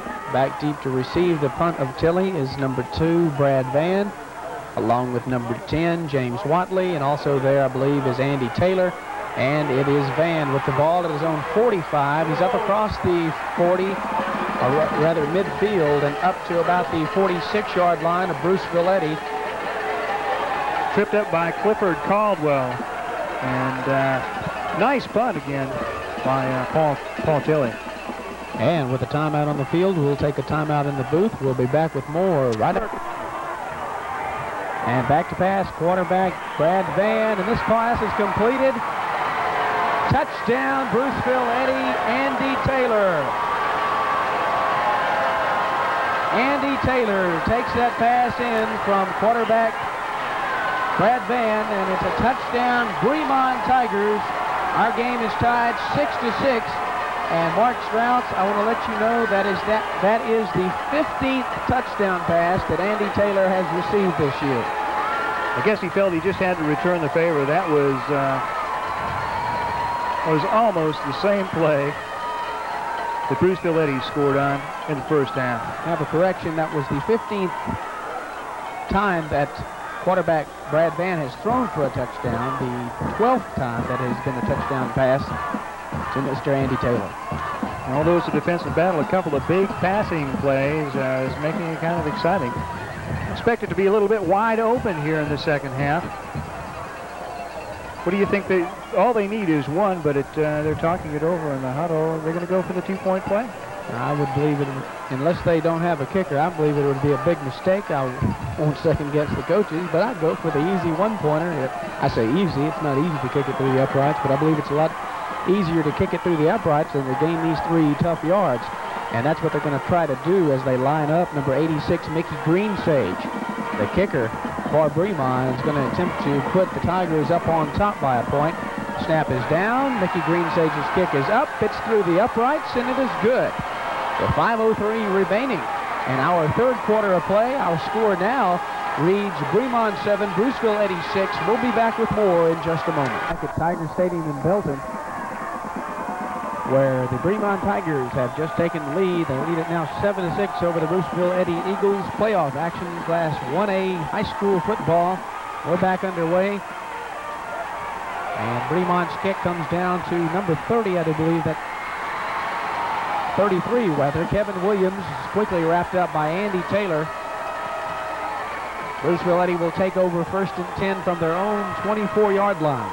I don't know what Coach Bill Cummings told these Bremond Tigers during the half, but they have come out and played some inspired ball, marching it down to inside the Bruceville-Eddy 40-yard line, and then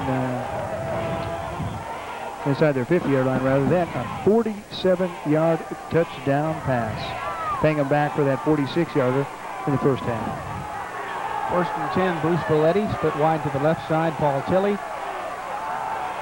The double wingback formation in the backfield. Hunter in motion. Back to pass. McKee. And this time I believe we're going to have no flags are on the play. There's a flag thrown from way over here. And Mark Strouts, I believe it's going to be an offensive interference call. I don't believe it's against the defense, but I believe it's an offensive interference call. And from the looks of the Bremond Eagles, they are jumping around and happy. I believe they agree with it. Let's take a look at it again. It looked like Leslie Tucker was knocked down by Paul Tilley. He just kind of slipped into him. There's the contact right there. That flag came from all the way across the field. A little bit unusual because there was an official right on it. But however, this one, he may have blinked his eyes or so, and so I'm sure that the one on our side of the field. The angle means everything. At any rate, it's a costly penalty for the Bruceville-Eddy Eagles. Puts the ball back at their own 12-yard line and faces them now with a second down and 15. Second down and 20, pardon me, that time. Once again, the double wingback formation, and this time they give up the middle to Rusty Hunter. Hunter fumbles the ball, and Bremond has recovered. Let's wait for the indication. It is Bremond's ball. Rusty Hunter fumbles as he comes through at about the 16-yard line, and that's where Bremond takes over. Who came up with it? Looked like Andy Taylor was in there. Let's take a look at it one more time, see if we can see who comes up with it. Rusty trying to make it in. Big pile up. They just wrestled it right out of his arm there. Andy Taylor picked it up, and now Bremond in good scoring position again. This is what they do. They capitalize on the big break. Andy Taylor split wide to the right side, split backs in the backfield to give to Jimmy Scott. Flags on the play as Scott gets inside the 15 to about the 13, brought down by Tim Mayr. We'll wait to see what that call is, holding against Bremond, and that will set them back a few yards. But as we were talking to Coach Bill Cummings earlier before the game began, Mark, he mentioned, we talked about the big win over Runge last weekend, and he said Runge was really a better ball team than that. It's just simply that they fumbled too much, and they capitalized every time they fumbled the ball. It seems to be their modus operandi throughout the season. They have taken the opportunities and made them work.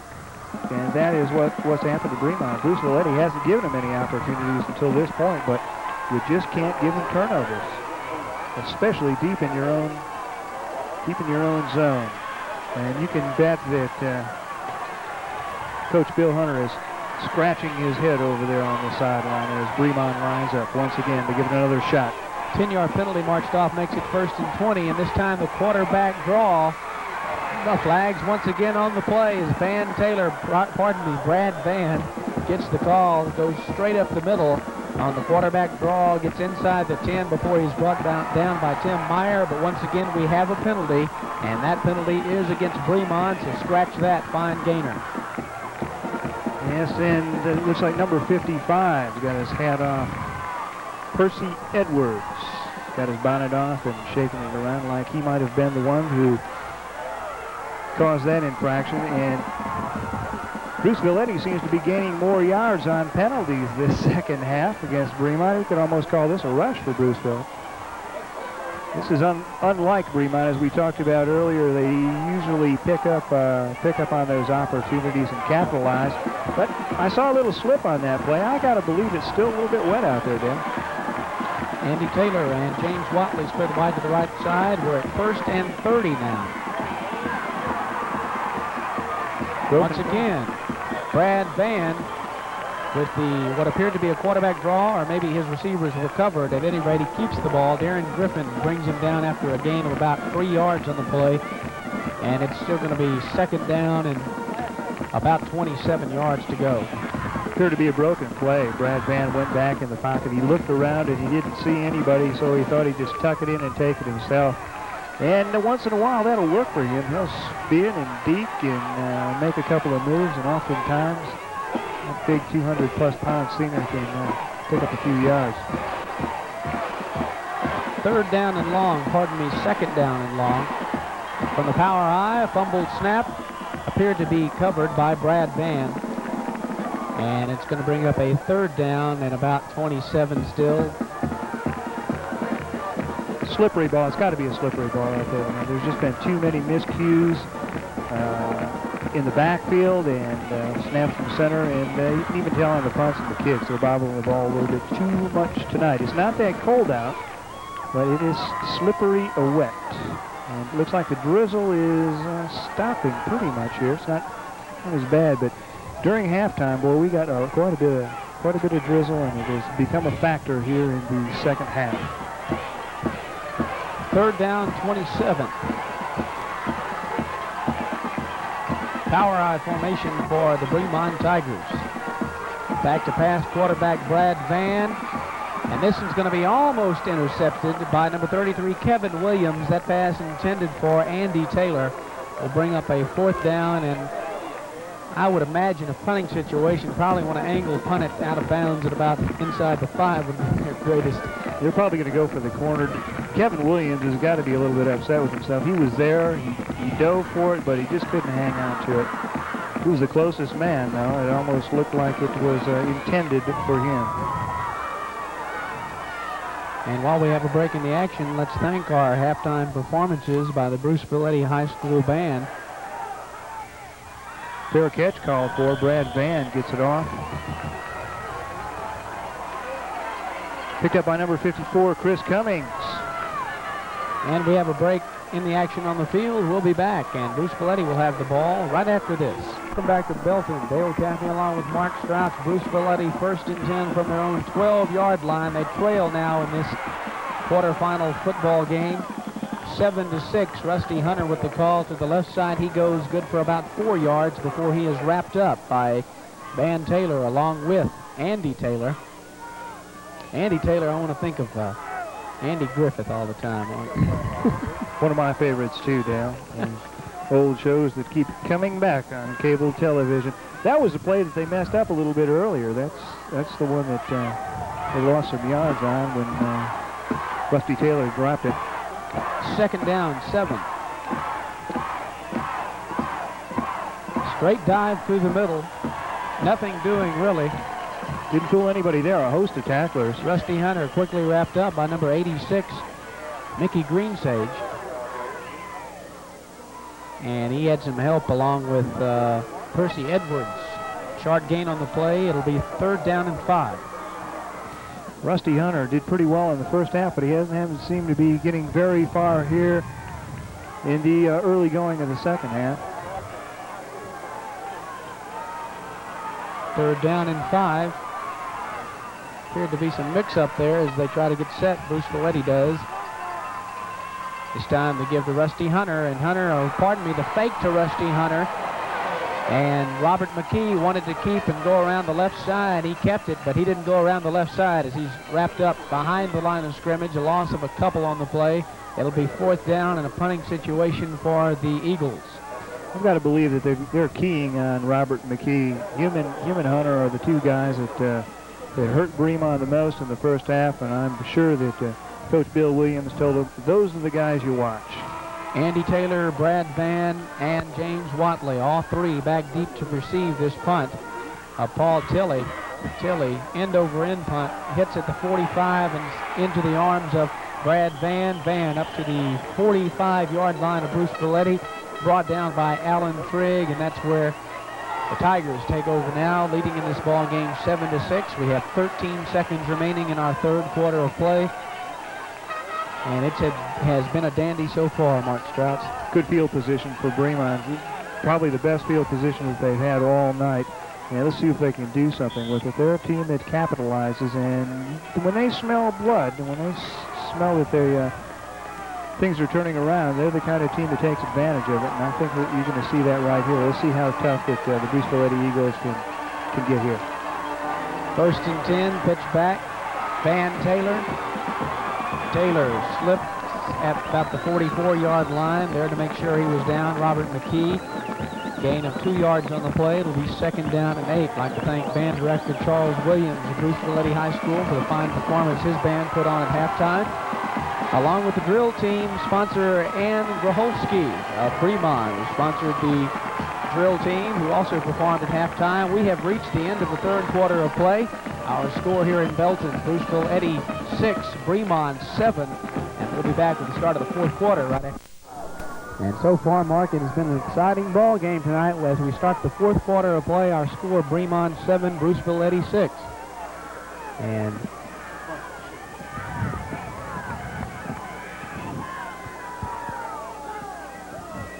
right now we have a short delay on the field.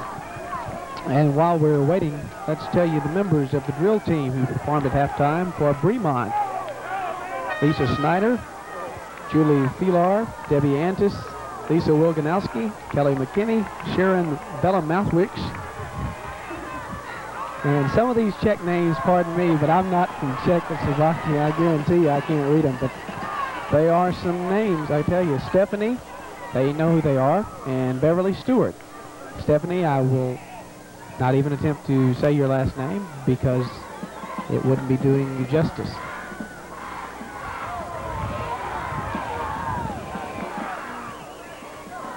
Still a little bit of delay on the field as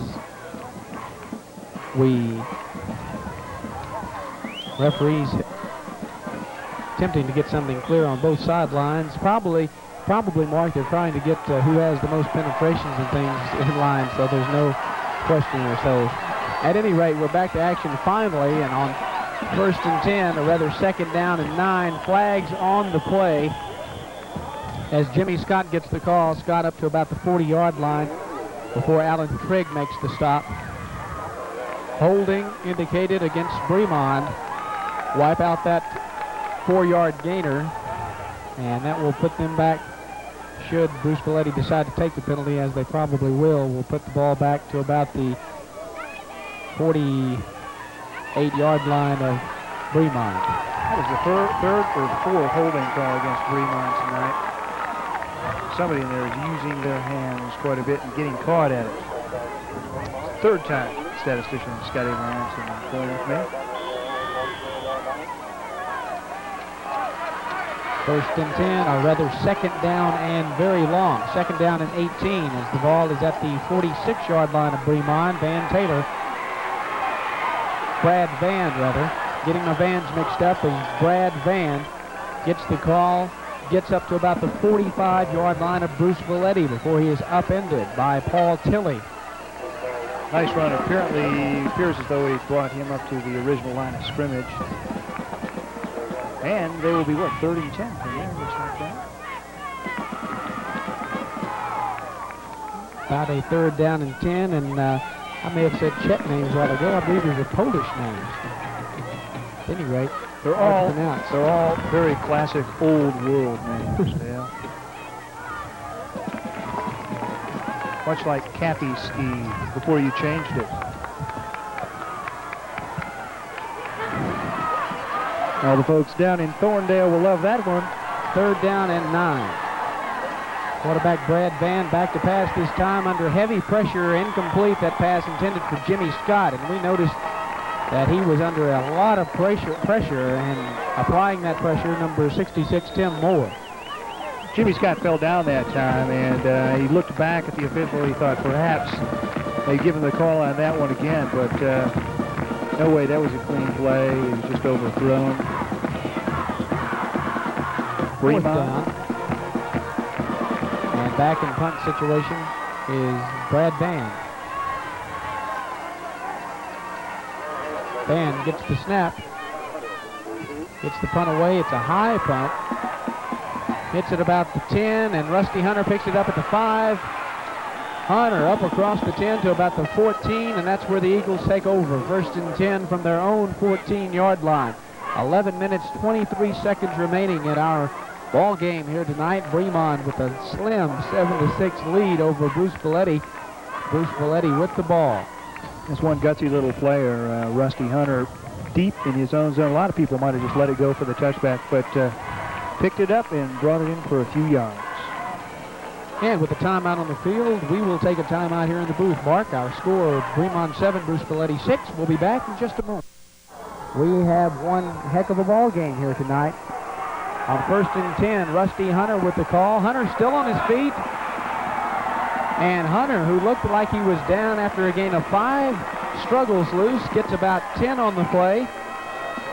And he was brought down by Gerald Riquetter, but a fine second effort that time. Let's take a look at the replay. Good second effort here. As you see, Tony Newton breaks in there, and it looks like he has him back in the backfield.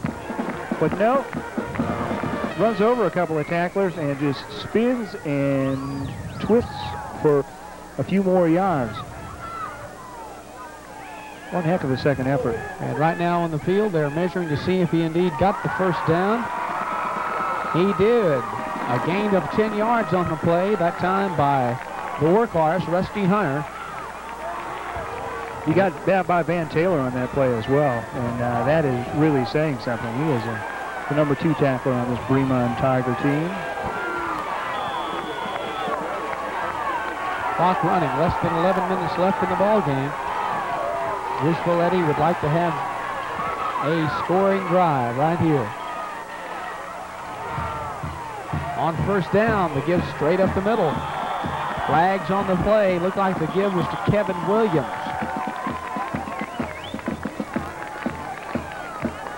And flags on the play. It appears to be holding against Bruceville-Eddy. That will cost them that fine gainer that time. Ouch, that really hurts.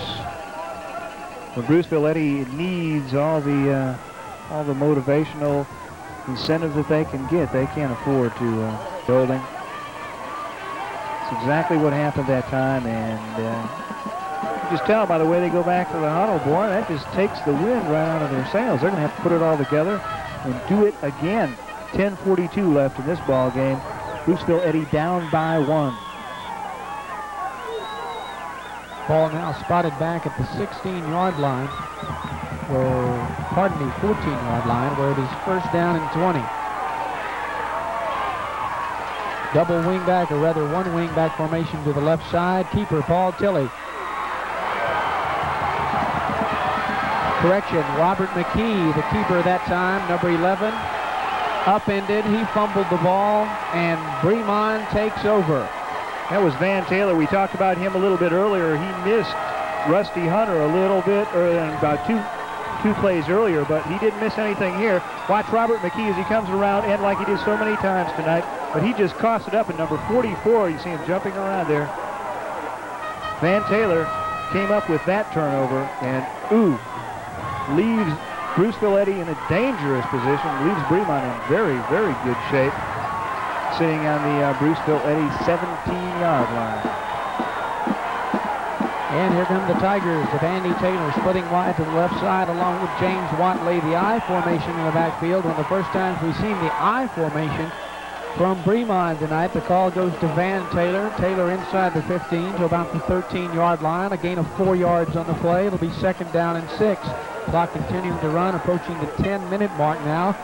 And Bremond would like nothing better than to put up a few minutes more off the clock along with scoring on this drive. And they would definitely be in the driver's seat.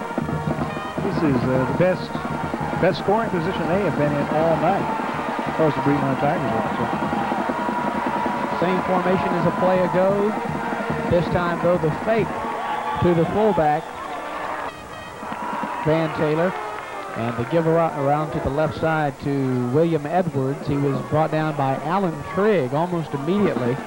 Still managed to get maybe a yard on the play. It'll be 3rd down and 5. Alan Trigg just he was right in the middle of that hole. There was no hole there. There was Alan Trigg. He tried to go over, but Trigg caught him and brought him right down. He sustained. 3rd and 5. Once again, the receivers, Andy Taylor and James Watley to the left side with the same I formation that we've been seeing. And this time, William Edwards breaks through the middle. Edwards still on his feet. He's into the end zone for the touchdown. Good night, sweet prince. And a beautiful run that time by William Edwards as he broke through the initial hole, opened up by the line, then followed the blocking of his fullback, Van Taylor. Appeared to be down at the 2-yard line, twisted out of that tackle, and goes into the end zone for the touchdown. There it is again. From a different angle, you see he had to shed a couple of tackles, but makes it in, and there is one happy tailback. William Edwards. Mickey Greensage lining up to attempt the extra point. Brad Van into hold. This looks like a fumbled snap. Van picks it up, attempts to throw the pass, incomplete to Mickey Greensage. And it looked like a bad snap on the play mark. Alertly, Brad Van picked it up, tried to go for the 2-pointer, but Robert McKee was applying too much pressure. And now Bremond has to settle for only 13 points. So our score with 9:01 remaining in the ball game. Bremond 13, Bruceville-Eddy 6. And Bruceville-Eddy is still within striking range. A touchdown and the extra point ties it up. A touchdown and a 2-point conversion would put them on top. But first of all, they need the touchdown. They'll be trying to get that touchdown when we come back right after these messages. Playoff game between Bruceville-Eddy and Bremond. Bremond with a 13-6 lead. Mickey Greensage gets us back underway, comes down to Rusty Hunter at his own 12-yard line, looking for running room. Rusty Hunter back around the left side, over the 30 to the 35, crosses the 40 and gets to about the 45-yard line before he is brought down by William Edwards. But a fine return by young Rusty Hunter. Fine field position as Bruceville-Eddy gets the ball 1st and 10 from their own 46-yard line. 8 minutes, 51 seconds remaining in this ball game. Let's take a look at Rusty Hunter again as he gets the ball deep in his own. And here's how he is. He's explosive. He just runs outside, and it turns into a little bit of a foot race there, and then pulled down from behind by William Edwards. It's going to be the Robert McKee, Rusty Hunter show, I'm afraid, from here on out. And I'm telling you, when they missed that extra point, when Bremond missed that extra point, that meant everything to Bruceville-Eddy. McKee on 1st down gives to Rusty Hunter. Hunter across the 45 to about the 47. We have flags on the play. We'll see what that's about in just a moment. Gain of maybe a yard, maybe 2 on the play. It'll be 2nd down and 8. But there appears to be a call now going against Bruceville-Eddy, holding the call once again. And Mark, we've seen that call hurt Bruceville-Eddy about 2-3 times tonight. There have been 3 holding calls against Bremond. It seems to be something going around. I think it happens a lot more than a lot of people think, but they're getting caught at it tonight. And that was holding downfield quite a ways too. And as we take a look on the wide shot, we see that Bruceville-Eddy has already gone back into the huddle before the ball has even been marked off. They're already ready to run another play. They are anxious to get this to get rolling. Hold up on the field right now is whether Bremond decides to take the penalty or just take the play. And I believe that Coach Cummings on the sideline is saying definitely take the yardage. And that's exactly what's going on right now, as the 15 yards will be marked off or rather the 10 yards, will be marked off against Bruceville-Eddy. It'll be first down and 20. And as you can tell, the Bruceville-Eddy Eagles already ready to run that play. They've been in the huddle ever since the call was made. They come out in the double wingback formation with Hunter and Williams are wingbacks. Hunter in motion. Hunter with the call, and Hunter's going to be brought down after a very, very short gain there to wrap him up. Number 55, Percy Edwards, had some help from Van Taylor. And it's second down and long. Second down about 18, Mr. Strouts. And that leaves Bruceville-Eddy in some pretty tough shape. Boy, they didn't need that penalty. They sure didn't. But it's the big play tonight, and that has been the story the whole night. It's been a defensive battle all the way, except for a 46 and a 47-yard touchdown. Could happen here once again. Let's watch. Paul Tilley split wide to the right side. One wing back on the left side is Kevin Williams. Williams is going after the pass. I believe he's going to be the initial receiver on this play, and it is all in and out of the arms of Kevin Williams at the 42-yard line. Some fine coverage on the play, but that pass came into Williams' arms, slipped right through him, and fell to the ground. Leslie Tucker there defending. Had some help from Van Taylor, some more help from Andy Taylor, and still some more help from William Edwards. A lot of people there, but the pass was catchable. Sure was, in and out of the hands of Kevin Williams, and I'm sure that he's going to be thinking about that one for a long time to come. This time the double wingback formation once again as the lone setback is number 56, Tim Mayr. Back to pass, Robert McKee. That pass complete to the far side, Kevin Williams. Williams is going to be about 11 yards short of the first down, and that's going to bring up a third down. And Gerald Raquetta coming up to make an alert stop that time. Let's take a look at that on the reverse angle. This is when Kevin Williams comes back to redeem himself. McKee puts it right out there, wide open. Pulls it in, but just couldn't go anywhere. That is some tough Bremond coverage. Here we go, fourth down situation, 12. What else can they do? Paul Tilley is going to punt the ball. He's back at his own 30-yard line, back deep to receive. The same three that have been back there all night. Andy Taylor, Brad Van, James Watley. We have, I believe, a timeout on the field. And I believe that timeout was called by Bruceville-Eddy as they go discuss with Coach Bill Hunter on the sidelines just what to do on this play. We have 7 minutes, 7 seconds remaining in the ball game. Bruceville-Eddy trailing 13-6. Bremond, the number 1 ranked Class 1A team in the state, trying to live up to that ranking as they have been doing all year. 13-0, attempting to go 14-0 tonight.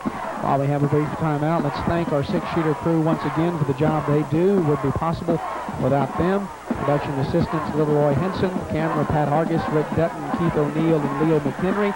Audio, Ronnie Mahan. Instant replay, Lou Strocher.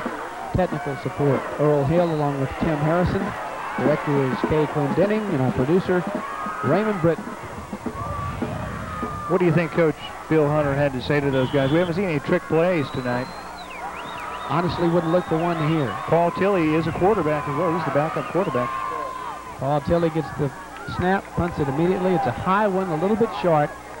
Takes somewhat of a Bruceville-Eddy bounce as it bounces at the 35 to the 30 and down to about the 24-yard line. And that's where Bremond will take over with 6:57 remaining in our game. And you can look for a big ground game here. Maybe chew up as much time off the clock as they can and punt it. Or if they have to punt it, that matter. And they're definitely in the driver's seat, Mark. To say that again, Dale. Let's see. I'm taking a look. I don't see if William Edwards is in there or not. Do you see him anyplace? Big tailback, the senior tailback, who has really come out offensively. Looks like they're giving him a breather. And I would say they'll stick to the ground and waste as much time as they can. From the I formation, the call goes to Van Taylor. Taylor picks up some yardage around the right side, up across the 25 to about the 28-yard line. Gain of about 4. It'll be second down and 6. Rusty Hunter making the stop for the Bruceville-Eddy Eagles. Bruceville-Eddy can't afford for Bremond to make too many first downs here. They picked up a big 4 yards there on first down. And fact is they're going to have to play some real tough defense here and try to stop them so they can get good field position because time is quickly running out. Once again from the I formation, quarterback Brad Van, the keeper, gets what appears to be enough for the first down as he's up across the 35-yard line before Paul Tilley meets him, and boy, did Paul Tilley meet him that time. Let's take a look at that again. A good poke by Paul Tilley as Van gets some running room here, and Paul Tilley comes up in the quarterback spot and gives him a good poke. Indeed enough, picked up that time for the first down. It'll be 1st and 10, ball spotted just beyond the 35-yard line. Clock continuing to run, 6 minutes remaining in the ball game, and now the big tailback is into play. William Edwards in the tailback position. However, the call goes to Van Taylor. Taylor finds no running room this time as Rusty Hunter comes quickly up to make the stop, and also there to make the stop to help Rusty Hunter, number 50, Kevin Krumnow. It appears as though Rusty Hunter's having one heck of a game tonight, offensively and defensively. You can tell this young man he wants this game tonight. Bruceville-Eddy is just going to have to toughen up. They're going to have to key here on Van Taylor and Brad Van. Watch those two guys. 2nd down and 8. And that time to give to the big tailback, William Edwards. Edwards across the 40 to about the 42-yard line. Tim Moore there to meet him. Look who's back in there. Number 4, William Edwards, the bread and butter man for the Bremond Tigers. 3rd down and 5. Under 5 minutes to play now. Edwards probably having so much fun tonight that he doesn't even feel that sprained ankle that he's playing. What the heck? Started out primarily on defense, but then he's come back to do one heck of a job at that tailback position. 3rd down and 5, and the Tigers come down in the wishbone formation. Whistles blow. Apparently a delay of game call. We'll wait and see. Delay of game, indeed the call against Bremond. It'll put them back 5 yards, set them up with a 3rd down and 10 situation while we have a break in the action. I'd like to thank all of the sponsors that we've had for this game and all of the games of the 1983 high school football season. Without the sponsors, we would not have the opportunity to put these games on the air, and we thank them all very much. See a sign there across the field, KCEN TV number 1, and that is the fact they're number 1 here in high school football. It's quite a commitment. Indeed it is. Mark Strouts, Andy Taylor split wide to the left side, wishbone formation, and on 3rd and 10. Going to see Brad Van follow his blockers around the right side and pick up about 8 yards, not quite enough for the first down, as he is brought down by Darren Griffin at about the 44-yard line, and that's going to bring up a 4th down and 2 situation. And I would look for Coach Bill Cummings and the rest of his Tigers not to gamble here. They will probably be punting this ball away. We'll just have to wait and see, though. Okay, we're looking at 12 carries for 82 yards for Brad Van so far tonight. Got up to the 44 on that, although he lost his shoe on the 42. Brad Van will be back in deep punt formation. Back deep to receive that punt, Rusty Hunter. Low snap, bounces right up into Van's hands. He ever so calmly picks it up and punts it away like nothing happened. And that ball is almost caught by Bremond's William Edwards at about the 28-yard line of Bruceville-Eddy, and that's where the Eagles will take over with 3 minutes and 29 seconds to work with. And they're trailing in this ball game 13-6. But I have to really say good job that time to Brad Van. That snap came in low. It bounced into his hands. He didn't panic. He just put the ball up, punted it, got it away. Not much of a rush. 2-man rush it looked like. And then William Edwards got down there under it. Good hang time. And it appeared as though he was going to fair catch it himself and do the whole thing. But with 3:29 left in the game, I think you're going to see Bruceville-Eddy go for broke, and we might see one of those Hail Mary passes again now. We'll wait and see what happens. Darryl Hogan splits wide to the right side. Double wingback formation. Rusty Hunter in motion. Fake to Rusty Hunter. McKee with the ball, trying to get around the right side and coming in and making a fine stop on the play. Brad Van. Van coming in from his cornerback position, and oh, did he play that corner position like you're supposed to play it. I tell you what. Well, what an angle of pursuit. He really got back in there and tripped up McKee. And if you let McKee turn the corner, he'll gain on you. And he's proven that all night. He got out there, but he couldn't turn. The clock continues to run. Mark Strout's under 3 minutes left to play. And this time, Bruceville-Eddy will send Rick Goff to the left side. Not split out very wide. And in motion, Kevin Williams. McKee wants to pass, and he completes to Williams. Williams has no running room ahead, no blocking ahead. As William Edwards comes up from his cornerback position to make the stop. And I tell you, both cornerbacks, Brad Van and William Edwards, are just playing outstanding defense tonight. 2 great stops that time, puts Bruceville-Eddy now needing 14 yards for a first down. It's 3rd down and 14. Clock running. We're approaching the 2-minute mark.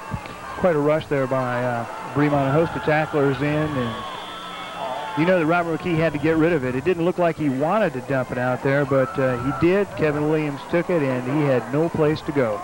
We have a timeout on the field. Bremond chooses to call timeout. They go to talk things over with Coach Bill Cummings on the sideline.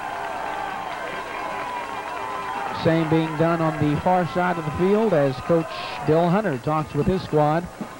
2 minutes and 8 seconds remaining in our ball game tonight. Bremond with a 13-6 lead, and with the timeout on the field, we'll take a timeout also. We'll be back with more in just a moment. 13-6, they trail here. They have the ball, 3rd down and long. Quarterback Robert McKee airs one out. And this one's going to be broken up. A fine play. James Watley breaking up that pass intended for Paul Tilley. And we saw that ball just hang up in the air a little bit longer probably than Robert McKee would have liked it to hang there. And thus James Watley was able to come over to break it up, forcing now a 4th down and 14 situation. Van Taylor over on that one too in the area. Good coverage by Bremond tonight.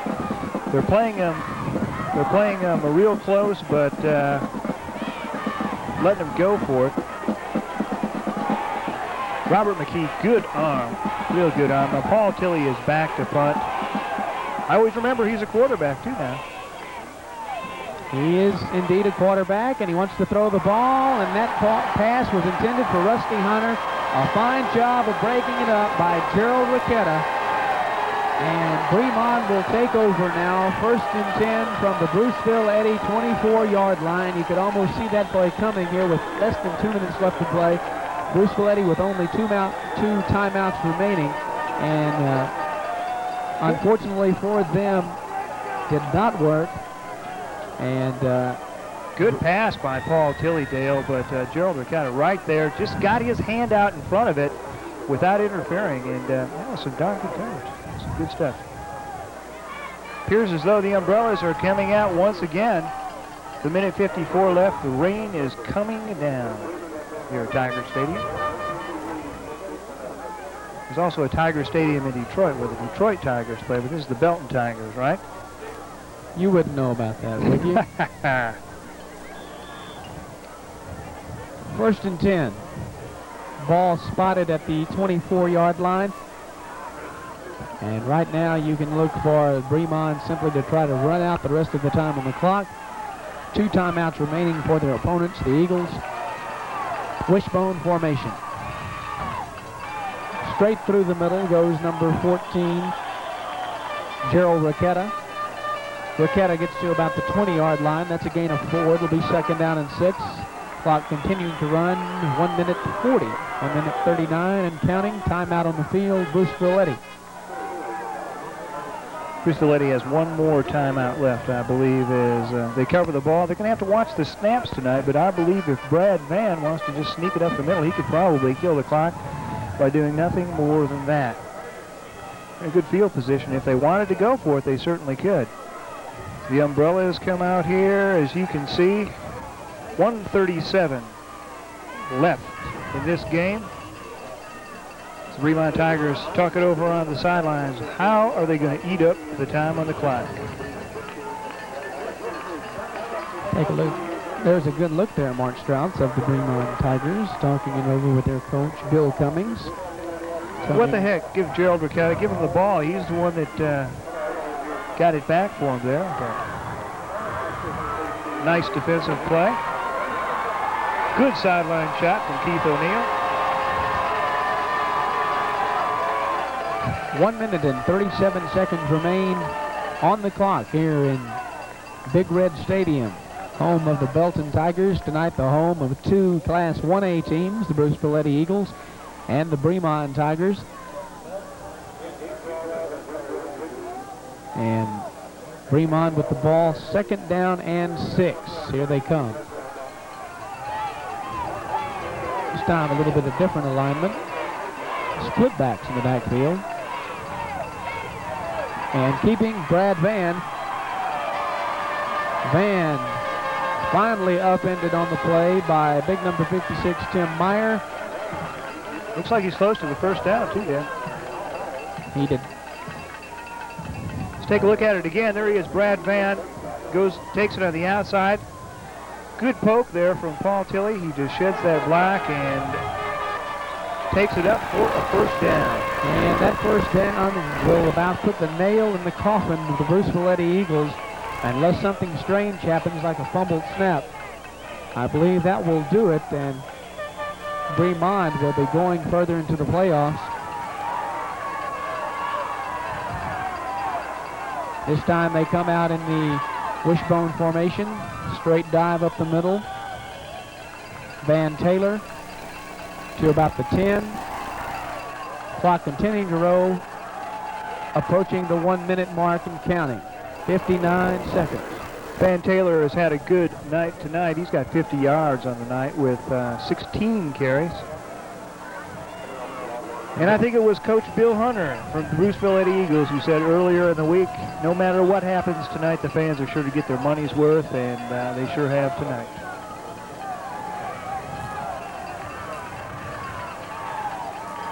Wishbone formation. We get the close-in shot on quarterback Brad Van. Another straight dive up the middle. Riccati, the ball carrier. And that will about do it as the clock continues to run now. 19 seconds remaining. 17-16. And I don't believe there's going to be another play run before we conclude this edition of the Channel 6 High School Football Game of the Week. We invite you now, as you listen to the Bremond Tiger football fans on the sideline, take a look at the clock. We've reached the end of our ball game, and what a fine ball game it was. We expected a defensive battle, and that's exactly what we got tonight as Bremond pulls out a 13-6 win over Bruceville-Eddy to advance into the semifinals of Class 1A high school football action. In just a moment, we will be joining Coach Bill Cummings along with his squad down in the locker room for a short post-game show.